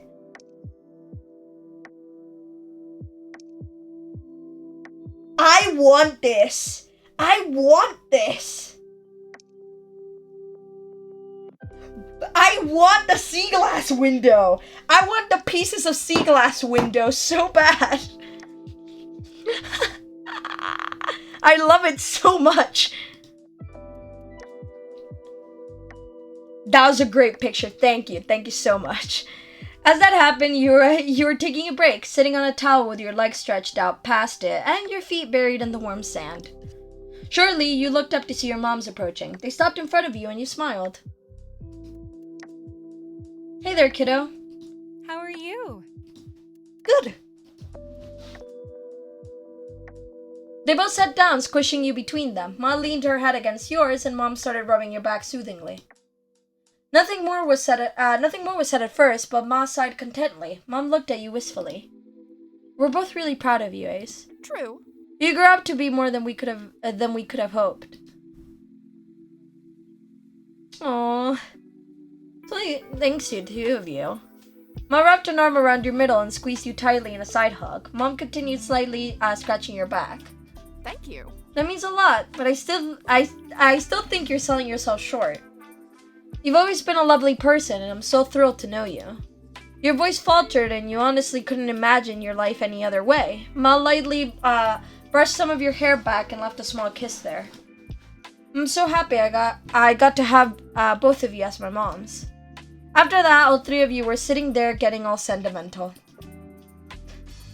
My heart. I don't know how we got so lucky with you and Liz. Ma reached out in front of you for Mom's hand. She gave it to her and Ma squeezed it. Of course. Ace has a point. We must have done something right. You stayed there quietly and contentedly, watching the sun set with your parents for a while. Until Mr. Holden called out to you. He was still walking in your direction. We were talking and thinking we're gonna take a walk down the shore. Any of you want to come? Automatically, you looked to your moms for what they were thinking. Mom glanced from you to Ma and smiled. That sounds good to me. That's fantastic. Yeah, that'd be very nice. My legs need some stretching. Grinning, you looked back at Mr. Holden. You gave him a nod. Thrilled, Mr. Holden threw out a thumbs up and began heading back the way he came in a light jog. Hey, don't leave us in the dust. Cliff kept going forward but flipped around, walking backwards across the sand so he could face you again. No worries. Don't worry, we wouldn't leave without you. Alright, we'll catch up. Ready to go? Uh-huh. Both of your moms held out a hand to you. Chuckling, you gave them each one, and you all strolled back to the rest of the group. When Liz was in reach, Ma used her free hand to pull her in, too. Liz shook her head, but her mouth quirked into a smirk, and she didn't resist. Together as a family, you followed behind the others, hand in hand. Your feet squished into the wet sand as the waves rolled over them, and you didn't have a single care in the world as more and more stars began to dot the sky. Once the sun had long been out of sight, it was finally time to pack up. The closing of the day and the ever-approaching end of summer seemed to intertwine. It caused a quiet, reflective mood to blanket over the group. On the beach, Terry and Miranda took turns compressing Cove in a hug before moving on to do the same to you. You chuckled, still overjoyed that you got to see them today. I'm sorry we have to go already. My parents are here. That's okay. But still, I wish we could help clear this all up. And don't worry about it. Just thanks for coming out today. It was cool having everyone here. Yep. Oh yeah, I'm super glad we came. Hopefully we could do it again sometime. Nodding, you turned your attention to Terry. She wore a large grin on her face and held out a hand for a low five. You obliged. See you later. Take care of yourselves, buddies. After that, they walked away, waving to you and Cove as they went down the shore. Cove waved quietly back with a small smile on his face. You waved too. Bye. Have a safe trip. Bye. I don't know why I messed up my words so bad, but I made a decision halfway through it. You cupped your hands around your mouth to project the word louder. They both waved faster. Bye. Have a good night. Taking you by surprise, Terry jumped and twisted around. She kept up with Miranda by walking backwards. She kept the mood of your farewell light by shooting finger guns at you and Cove. Miranda bumped her with a hip. It left everyone with a laugh just before they disappeared down the bend. Ace? Come on. Hey, Cove, could you come here? Both of your parents were motioning for you. The two of you went to them. Tons of things ended up at the beach over the course of the day, so there was still so much to pack up, and the parents needed help. With a nod, you got to it, stuffing various things into bags and bundling them up in towels. Once things were ready to go, everyone filled their arms with as much as they could carry. Absolutely no one wanted this to be a back and forth kind of task. Fair, absolutely fair. The walk back home ended up being mostly quiet. Each person seemed to be feeling the effects of the day. A cool breeze carried you across the sand and onto the road. There was a sigh of relief from what felt like the group as a whole when they arrived back to the neighborhood. Well, hello everyone.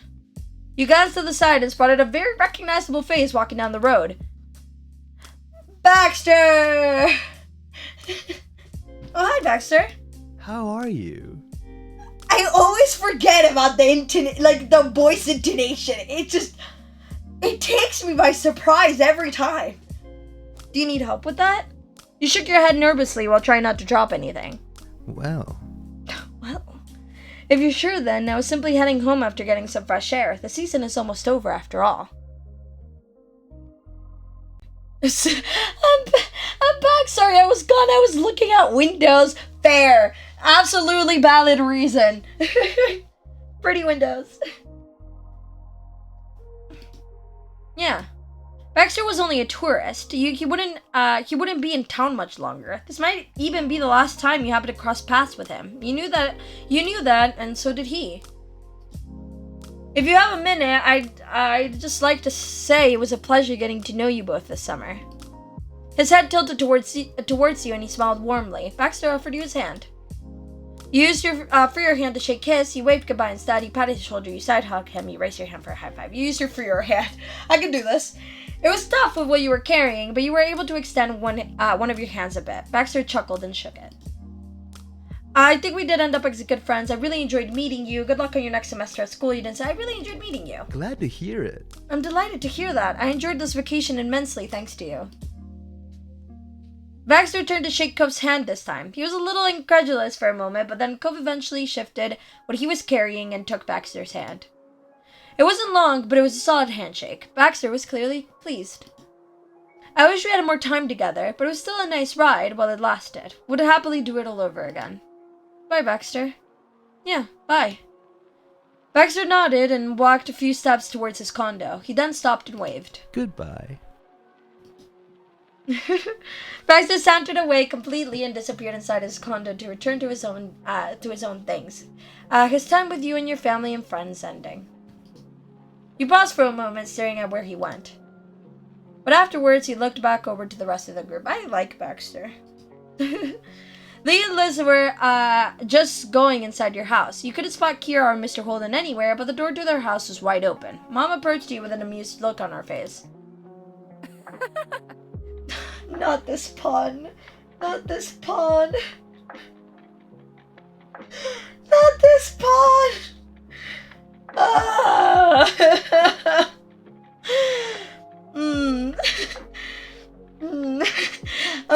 Here we go. Raise it on the carrot. Gotta read it. Gotta commit.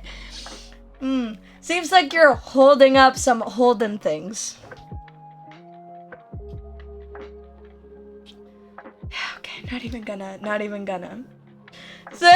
Surprise, you glanced down to take a quick inventory of what you were holding. Mom was right. Some of it belonged to the neighbors. Would you mind dropping it off now? Fatigue was starting to sink in, and you looked again at everything you were carrying, but you nodded. I can do it. Thank you. Cove took a few steps towards his house and stopped, waiting for you. Good night. Good night, Cove, and I'll see you inside, Ace. Night. You caught up to Cove, and together you went over to his house. Walking in the front door, you saw Kira and Mr. Holden busily unpacking already. Things were scattered on counters, and they were moving around each other, putting the items away. They both lifted their heads when Cove closed the front door. Hey! It's nice seeing you again already, Ace. Her teasing tone brought a light smile to your face. You cupped the stuff in your arms a little closer.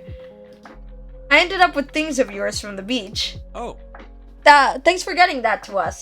You can put it here on that coffee table. Mr. Holden pointed at the surface he was referring to, and you immediately left what didn't belong to your family there. Cook put his own things down on the floor just at his feet, wading through everything stone about to reach his parents. Putting your family stuff on the ground for a moment, you dusted your hands off and straightened up. You needed a second to rest and a minute to residuate it all. You went over to where the others were too. Kira opened her arms wide, wanting to hug you. Yeah. You shyly averted your eyes for a moment. Kira smiled understandingly. Then you stepped forward and let her pull you into a hug. She hugged you tightly so you could feel every bit of how much she was happy to know you. You felt cared about. Thank you so much for hanging out with me today. It was a blast. I thought so too.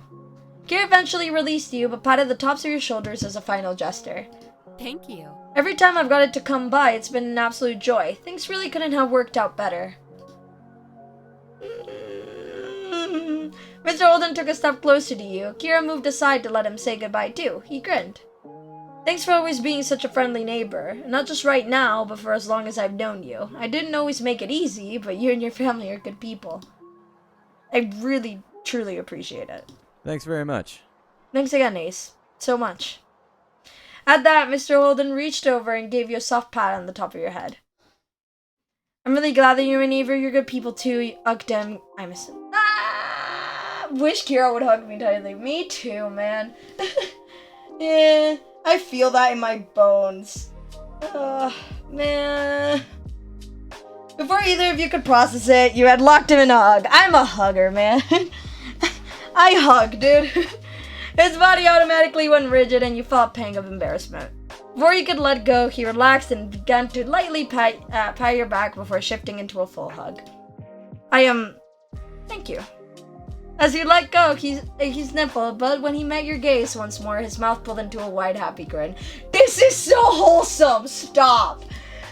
Mr. Holden was staring at you, but his gaze seemed far away. Maybe he was looking back at who you used to be, at the 8-year-old he had asked to be his son's new friend. See you. You smiled softly. Then Cove took a step forward. He gestured to his pile of things he had carried into the house. Don't worry about it. Don't worry about all that. I'll put stuff away in a few minutes. Right, I need to go do the same with my family. I figured. Cove walked you to the door and held it open. Taking one last check around to make sure you had all your things to bring home, you went into the road. He leaned his body against the door frame, not following you out. So this is it, huh? Actually, that's not what I meant. His expression twisted and he shook his head a bit, like he was trying to banish the pensive thoughts. Bye. I'll just say bye. Bye. The word came out in a whisper and your lips pulled into a bittersweet smile. Everything felt too final for your liking. Cove reached forward and gently cupped your face with one hand. His thumb thrilled across your cheek for several heartbeats. Mesmerized by his blue eyes, you stepped forward, delighted to oblige the request he was silently asking.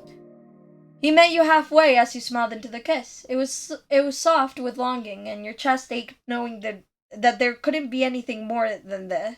That there couldn't be anything more than this, at least for now. One of his hands grabbed onto the door handle and firmly held it. He was stopping himself from coming along with you. As you walked over to your front door, you stopped. Turning around, you spotted Cove right where you left him. You laughed quietly to yourself.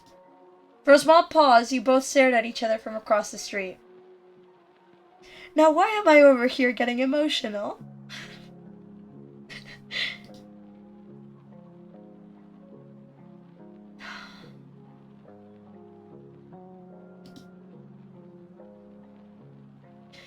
You put the remaining stuff on the bench from the beach down on your step and almost tripped bolting across the road. The next thing you knew, you were diving into Cove's arms, wrapping your arms around his middle. The force of it all knocked you both loudly into the doorway. But neither of you cared. You both held each other tightly, and you could feel Cove resting his cheek on the top of your head. Night. He smelled like salt water and sunscreen and like home. It was a while until either of you thought to separate. Slowly, you made the trek home and collected what you left on the steps, and on the step into your arms again. Things couldn't be dragged out any longer. After one more shared smile, you opened the door and went inside, shutting it behind you. A few steps in, you saw your family, gathered in the living room. They were still busy unpacking and clearing. You added the things you bought to the pile on the kitchen counter. Mom stood up, rubbing her eyes a bit. She yawned loudly. How about we finish the rest of the chores tomorrow? Yes, honestly, it's too late for this. Thanks. Please and thank you.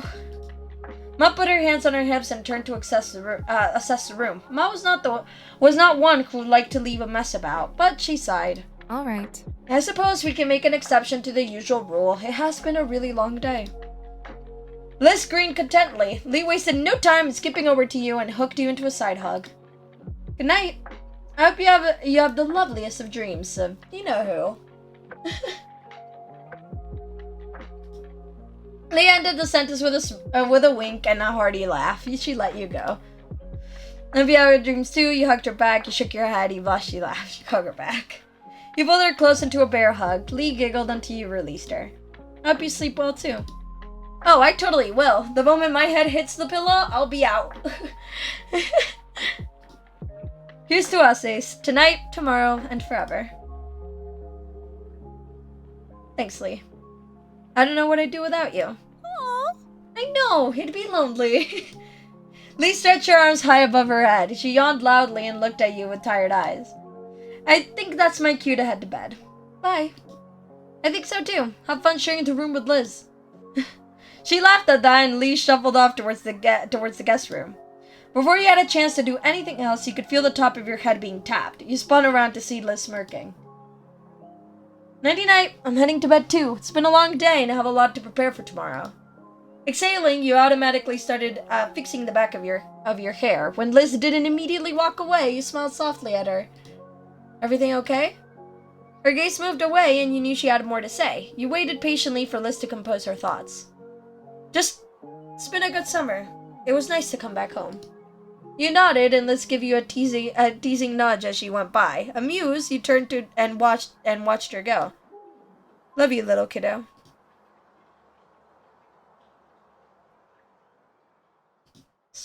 I'm hugging everyone tonight. You wrapped your arms around her and back to hug her from behind. She laughed and patted your hands. Eventually, you let Liz go from your arms. Why am I tearing up? What am I tearing up about?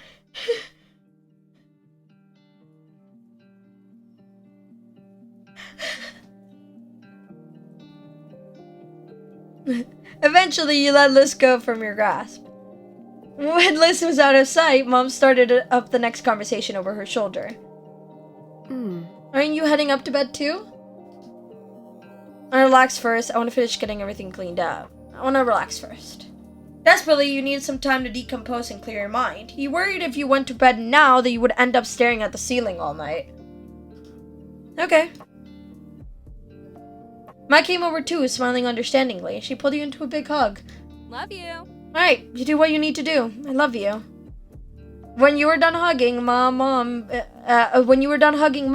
pulled you into another hug. Their actions, basically handing you off to the other, had you laughing jovially. I love you.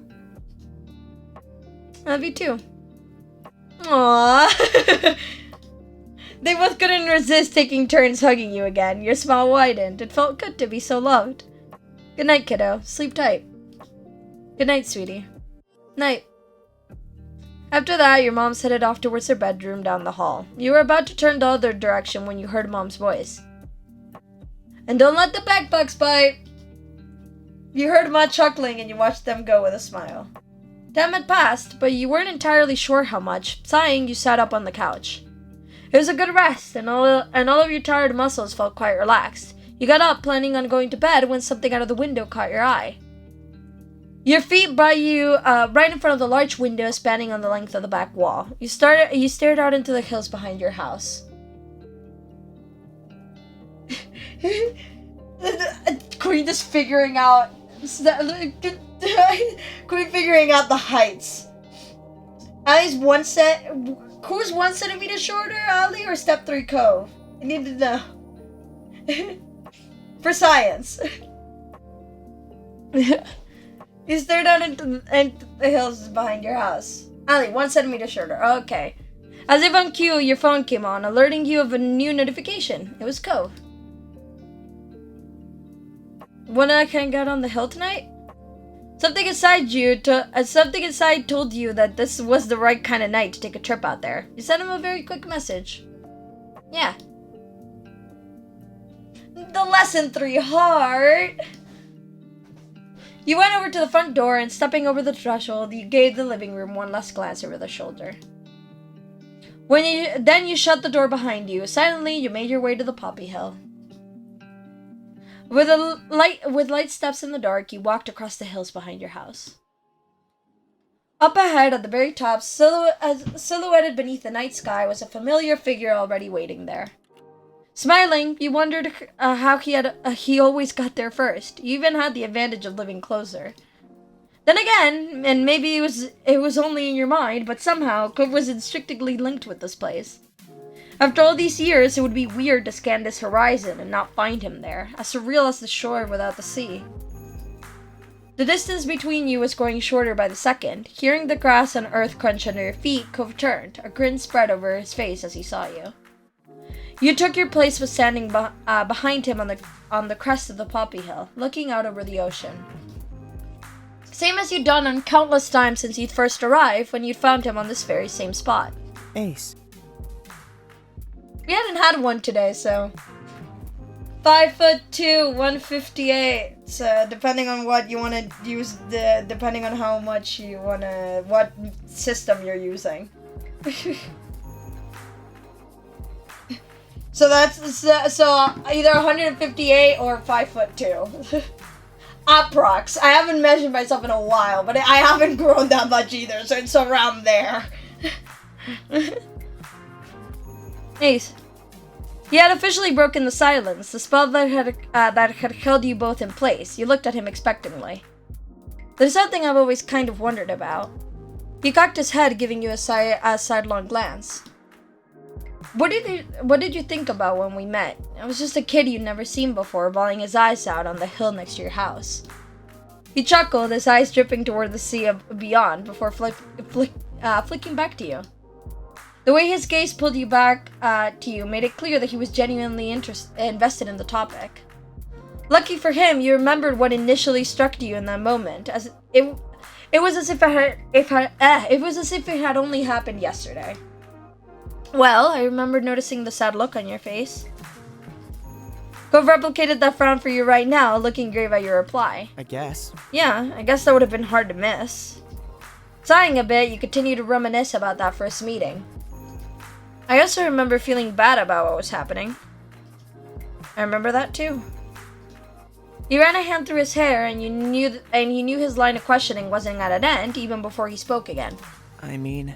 Do you remember what you thought about me? You know, as a person? Was I annoying or mean or... I wanted to get to know you. I didn't know what the feelings were at the time, but I thought you right away. I wanted to... Okay, listen. We went straight in.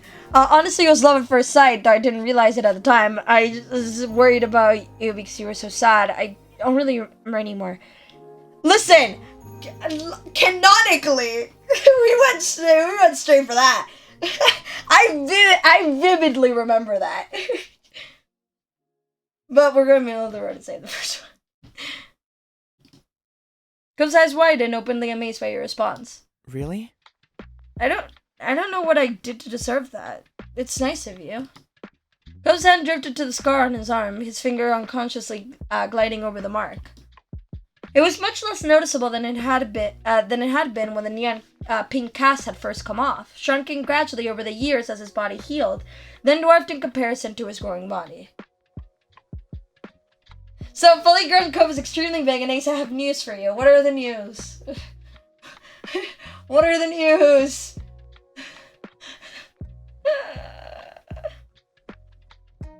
You're DD height for Cove. Am I?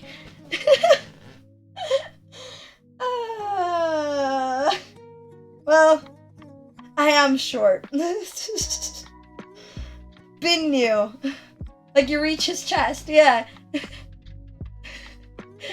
Height different shit. I'll send you the size comparison thing, alrighty.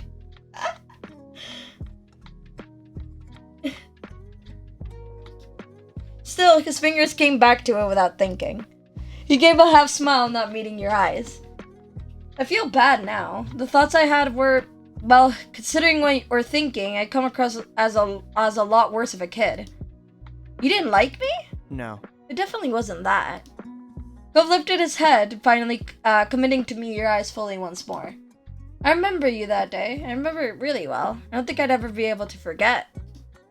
I can picture the way you looked back then when I first saw you standing right here. I still know the expression on your face when you chose to sit with me in the grass. He chuckled aggressively, interrupting his own monologue.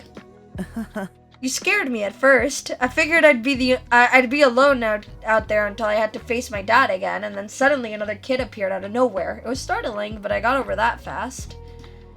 You were a strange person in a strange place, but in that moment, you were exactly what I needed. Somebody I could talk to freely about what was happening and how it made me feel. I think that first quote is the one I have on the description of my freaking Spotify playlist. Not even kidding. Damn, I am tiny. I just saw the psych person. Holy.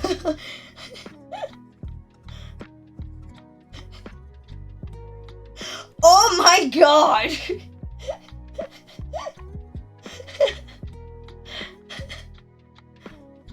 Do you ever get reminded of your own height? Because that just happened. You listened to me and you stayed with me. Me quickly going back to a serious moment after being heavily humbled. He sighed, then bit his lip as he gave a small smile. I was a little bit spoiled growing up.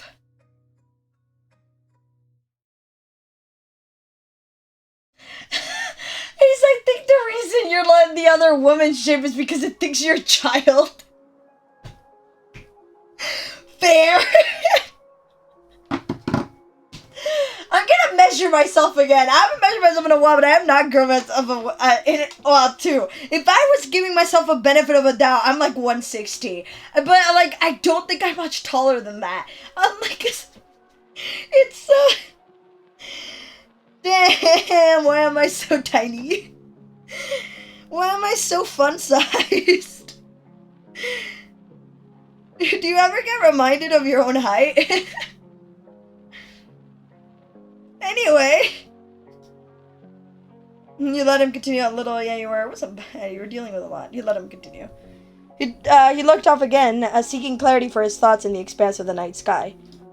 What I'm trying to say is, when I was younger, I viewed myself basically as the center of the universe. I didn't even imagine it wasn't like that. I mean... Things didn't simply happen. That would be weird, according to my little kid brain.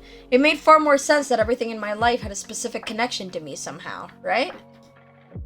You sought affirmation in you. Wavy brows raised as he tried to explain his childlike logic. So at the time, you felt almost unreal. Like you weren't just anyone. Some other kid who happened to live in that neighborhood with your own whole life that wasn't connected to Cove Holden. No, to me, you were there so you could find me when I was lost. Though it turns out you were there for that. You were trying to find me because something had sent you specifically to do that. I just didn't expect it to be my dad. I guess he knew more about what I needed than I thought. He chuckled, shaking his head as he shook off the thought. I kind of expected it all to vanish like a dream when that night was over. I would wake up and everything would be the same again.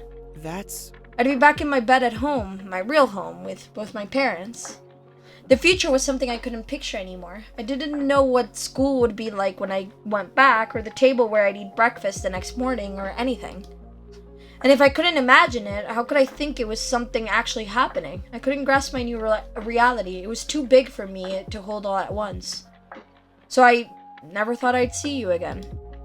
Then Cove beamed at you, his eyes shining bright. And I never, ever would have been able to guess that 10 years later, when I was a grown-up, the two of us would still be together.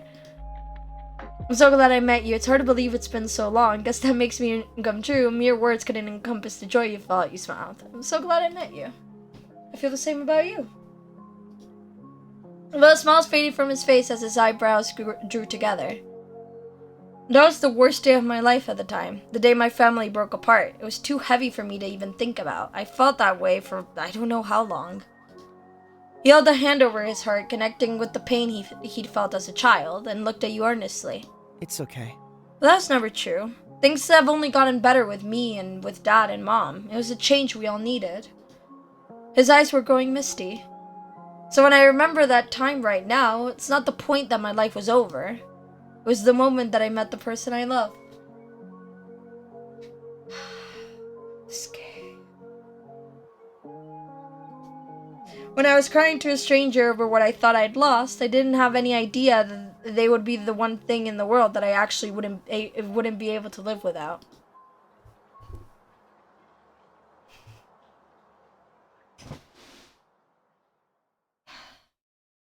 I'm melting right now. I took in a breath, forever amazed whenever you spoke those words. I love you.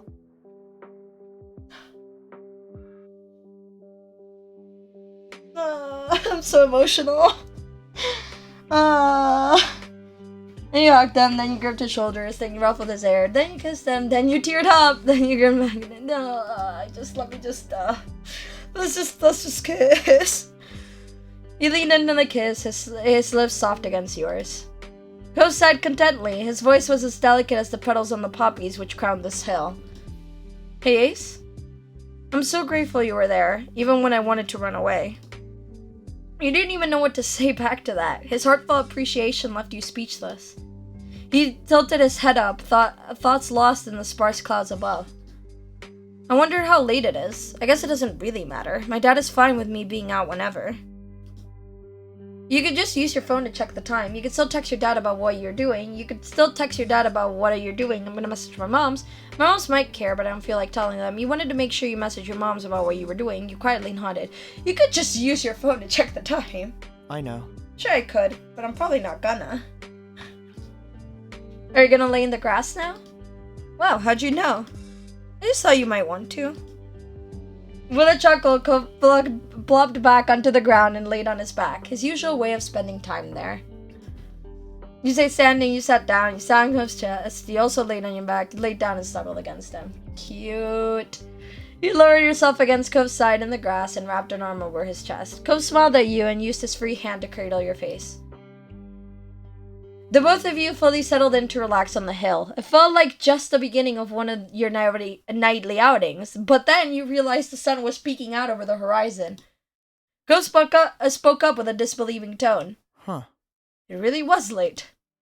Your neighbor wasn't a stranger to being awake at dawn. However, not like this. He was normally an early sleeper, early riser. This unexpected sunrise particularly awed him. The two of you watched on silently as the sun began to light the world.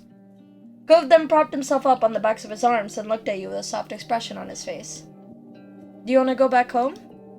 I could carry you if you're too tired. You shook your head. You couldn't resist a yawn, but you were serious. It couldn't be time to go already. Cove chuckled affectionately and gripped you a little more. I get it. Okay, but it's been a long day. We've done a lot of things. Like, really a lot. It has to end sometime. I know you're right. Since when are you okay with things ending? Does it really have to end? Yeah, I don't think there's anything either of us can do about that one. We can still stay if you want to. Go smiled brightly at you, as warm as the new rays of sun that were tickling your skin. In that moment, you couldn't have appreciated him being there more. Situated yourself to be comfortable, you leaned into Cove, you kissed him, you teasedly asked him to marry you, you earnestly asked him to marry you. You just do this now, but we're saving that for step 4. You bent yourself against Cove for extra support. He tilted his head against yours.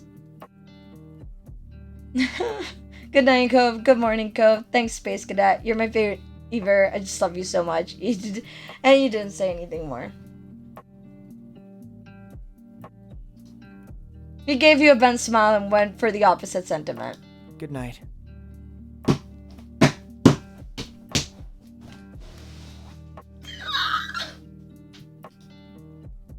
The two of you remained together on that familiar Pompey Hill where you first met until the world began to fade and blur. You were falling asleep. A few more gentle words drifted into your consciousness. See you tomorrow. Once again, what am I tearing up about? Why am I getting all misty-eyed about? What is happening? Bro, my eyes just got really, really freaking blurry. Your eyelids dipped, but you felt good. You were safe and relaxed. Everything that had come before this had reassured you of that. You were confident that when you opened them again, things would be okay.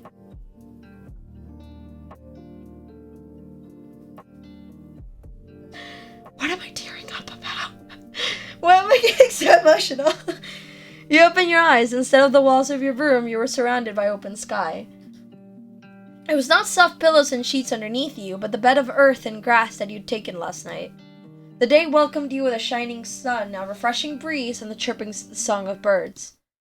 You cupped your face with your hand as you sat up, feeling the imprint of the blades of grass leaving lines into your cheeks. Ace. Hearing your name, you lowered your hands and looked around. There he was, your most influential neighbor, Cove Holden.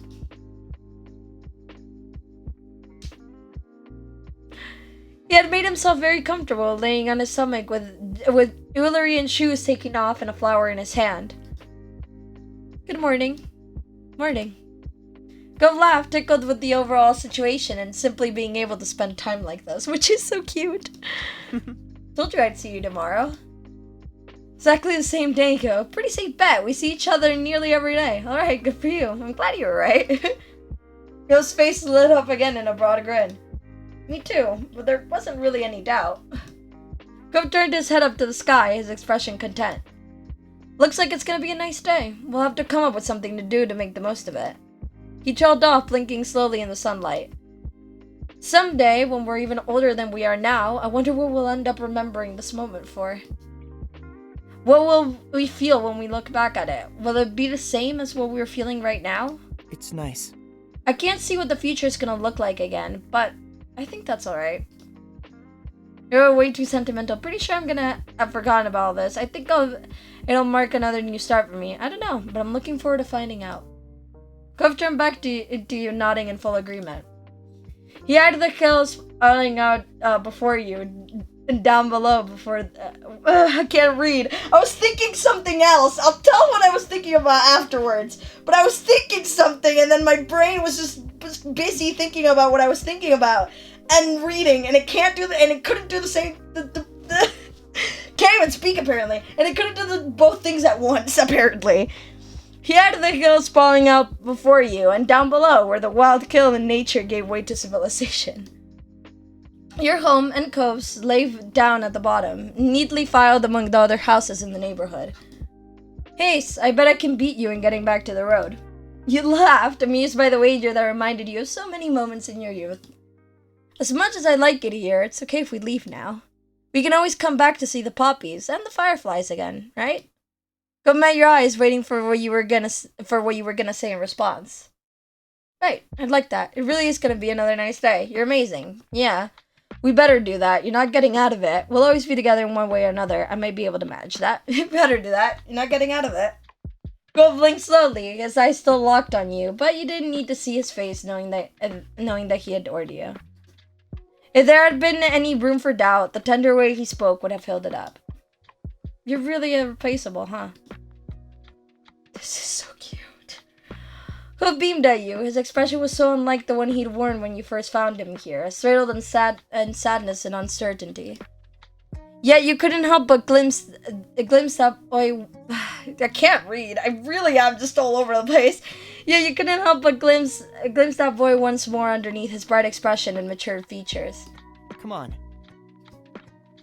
He offered you a hand, you accepted it, your palm fitting around his. Cove lifted himself up, pulling you along too.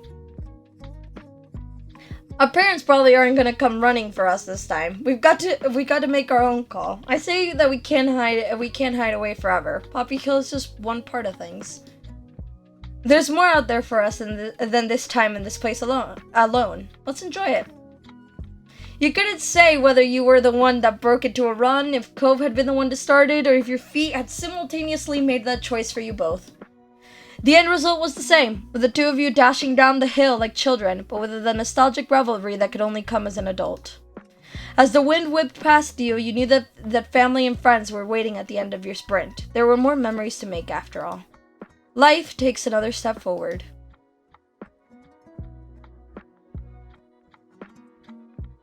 No, my budget! Yay! Whee! We still have step 4 to do, but this is what we'll leave it today as the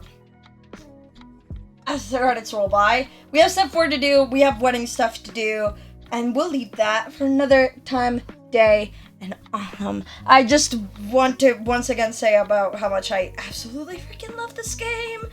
And I just, I don't think I have, more, I think I've said everything at this point.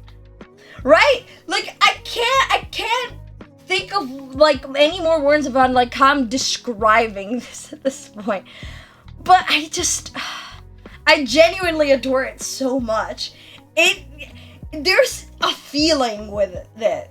Like a very particularly sense, and I don't know if it's like the characterization of it all, or if it's that nostalgia that I talk about all the time, because I love it.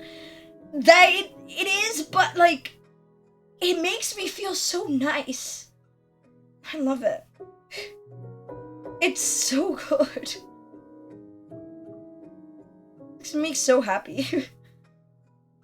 This game is so awesome. It really is. It really is. And I'm excited to go through Step 4 again and to see the wedding stuff. And yeah, I'm just excited all around. I love the more time spent with this game, in my opinion, the better, because I genuinely enjoy it so much. Ah, my heart. And then I just start getting emotional for like, suddenly I'm just reading through and suddenly I'm tearing up. Like, I'm like, why? Why is this happening? In like a good way. Definitely in a good way. I love it so much. I know I end up saying like the same 3 sentences all over again when I'm like quote unquote reviewing. I don't know how to review. You're here to see your images and me saying some dumb shit for a bit. Not me saying profound game reviewer stuff. I can't. And for me to game review, I'd have to like sit down and think of like actual good words to say. I have to like sit down and actually write my thoughts down. Sleep well and dream of standing next to and looking at him and seeing what you and seeing what you see when you don't look up. Yeah, that. Also, I read that you checked, and yeah, there's different shapes for adults and children. So this height comparison website truly thinks I'm a little kid.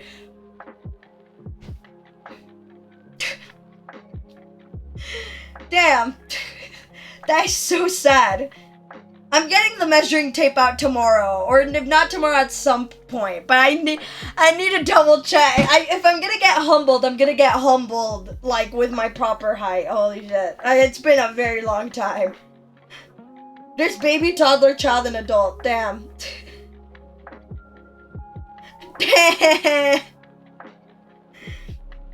That moment when you're legally an adult, but the height comparison website thinks you're a kid.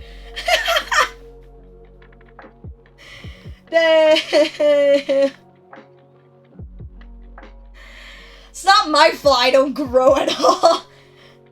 It's not my fault. Alright, we can do some character customization before we go. We can do some character customization before we go. Yeah. We can do some of this. We can take it away with some character customization before we leave this. And then we'll save and then we'll do.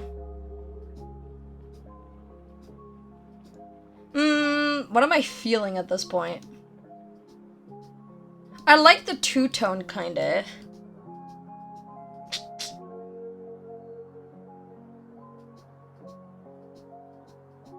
Long two-toned. What am I feeling at this point? I'm not putting my hair long at this point. I don't think at any point ever again. I'm like thinking of what I would do with my hair. I would like probably or keep it sort of at the high, like the height it is, or cut it all the way short, or like what would I do with my hair? That's a good question. That's an overall great question.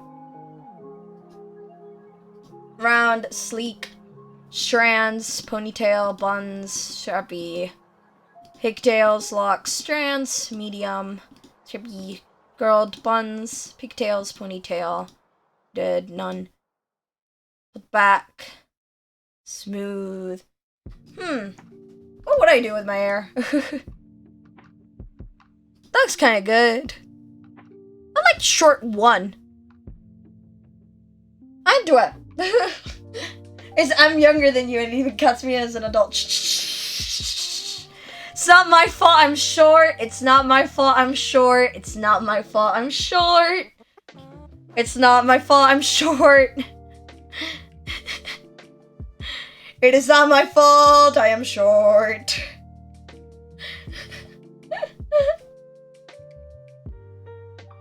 No, like short headscarf or tattoos. Oh, with my bad like healing skin, I could never. Sadly, my skin heals terribly. Like my skin. I could make a list on the amount of issues my skin has. So, let me like this. Change our hairstyle, do some stuff. Actually, I could put. Well, actually, a progress has been made in my life. Necklaces I've started to wear, and I'm officially. Wait, this is the plot twist of the year. Where are we? Here we go. I've slowly grown back into earrings. I don't wear them all the time, but I'll wear them occasionally. So who knows? Maybe someday I'd be able to wear earrings at a reasonable amount of time. So success. Done. Yeah, we're keeping things as we are. We're saving here. Earrings are amazing. Yeah, I've grown back used to them. I wear them more often now. I have these pumpkin-shaped ones that I've been using. I'm not using them right now, but I've been using them a lot because Halloween's coming soon. And that kind of thing. So, yeah, progress has been made. I wear necklaces more often now. I'm getting over my, like, not wearing jewelry thing. I'm officially getting over it. Like, I'm okay with jewelry. The one piece of jewelry I think I'll never be okay with is bracelets. I don't think I'll ever be accustomed to bracelets. I wear a watch, and barely. When I'm at home, I'll take it off a lot of times, so I don't think I'll ever grow used to bracelets. But my progress with earrings and necklaces has been progress, and I'm excited about that. Progress. But yeah. Now with the character customization done, and now with a place to load, that's where we'll actually leave it.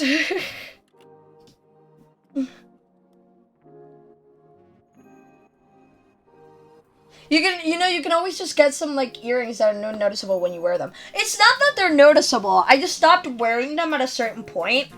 I used to get so many MRIs and x-rays and stuff that I would need to, like, take them off, take them on again, take them on, take them off again. And so a point where I had an exam once that I just took them off and just never put them on. And it wasn't that they were big earrings. I think I was wearing small hoops at the time. I literally think I was wearing small hoops at the time, and I still just was incredibly annoyed. And I just never put them on again. And now it's the thing where I'm like getting used to earrings again, to like wearing them like on a random occasion. Cause what I was doing now was like special occasions I would put them on. So like I would go to a party or something, and it was like a fancy kind of event, and I would like put earrings on, right? Or like I would like go out to do something, and I would put earrings on. But I wasn't just like random day I'm going outside, I'm putting my earrings on. Like I'm just walking down the street, I wasn't putting my earrings on. Now I'll occasionally just do it. I'll be like, I want to wear earrings today. And I'll just wear earrings. It's like I'm going out today and I want to wear earrings, and I'll just do it. So progress has been made since then. That's like tiny balls that I wear like 24/7, like sleeping and stuff, and then I want to be extra, I put fancy ones on. See, that's what as a kid, like tween until my early teens. Actually, I was like 12, to be fair. I was like 12, 13. I think I was 13. At a certain point where I just kind of took them off. But yeah, I'm used to it. And I'm happy with that. Yeah. But yeah, now that'll actually be it. After 45 minutes of conversation about books, and then going through one moment and the ending of step 3, We did it. We made progress. Joy has been made, and I played with Play-Doh a lot, and that's fun. It felt so nice just to have something in my hands. Anyway, that'll be the shoot for today. I don't know what we'll be doing tomorrow. Honestly, I don't know what we'll be doing anytime. I know Friday's probably going to be community night if the poll goes well and people can join in and stuff, and we'll have a Halloween-themed community night. Also, if anyone has just any form of ideas on life on what we could do Monday per se, Halloween itself, I'm open to yours, because as long as nothing changes, I should be able to stream on Halloween, which would be fun. We'll see what we do. Anyway, if I come up with, like, any strict, like, very solid ideas, or a few, I might propose them at the just chatting segments of, like, the next couple of streams. We'll see what we do. Weekend, I'm probably gonna be MIA, because my sister's coming over and stuff, but that's about it. So, before we find an ending song, you know what time it is. It's time to wish that I hope you continue to have a great rest of your day. Do you have a good night as well, and then you have a great day tomorrow until we speak here again tomorrow. Yeah, let's find a good ending song. We're going with, what are we going with? That's a great question. Me? Look into the depths of your soul and choose. We're going with this one. Yep. I forgot that this one starts, like, low. There it is. Good night. Bye-bye, chat. Bye-bye. Bye-bye. Have a great rest of your day. Have a good night as well. Bye-bye. I don't know why my voice got so low for that. Bye. Bye.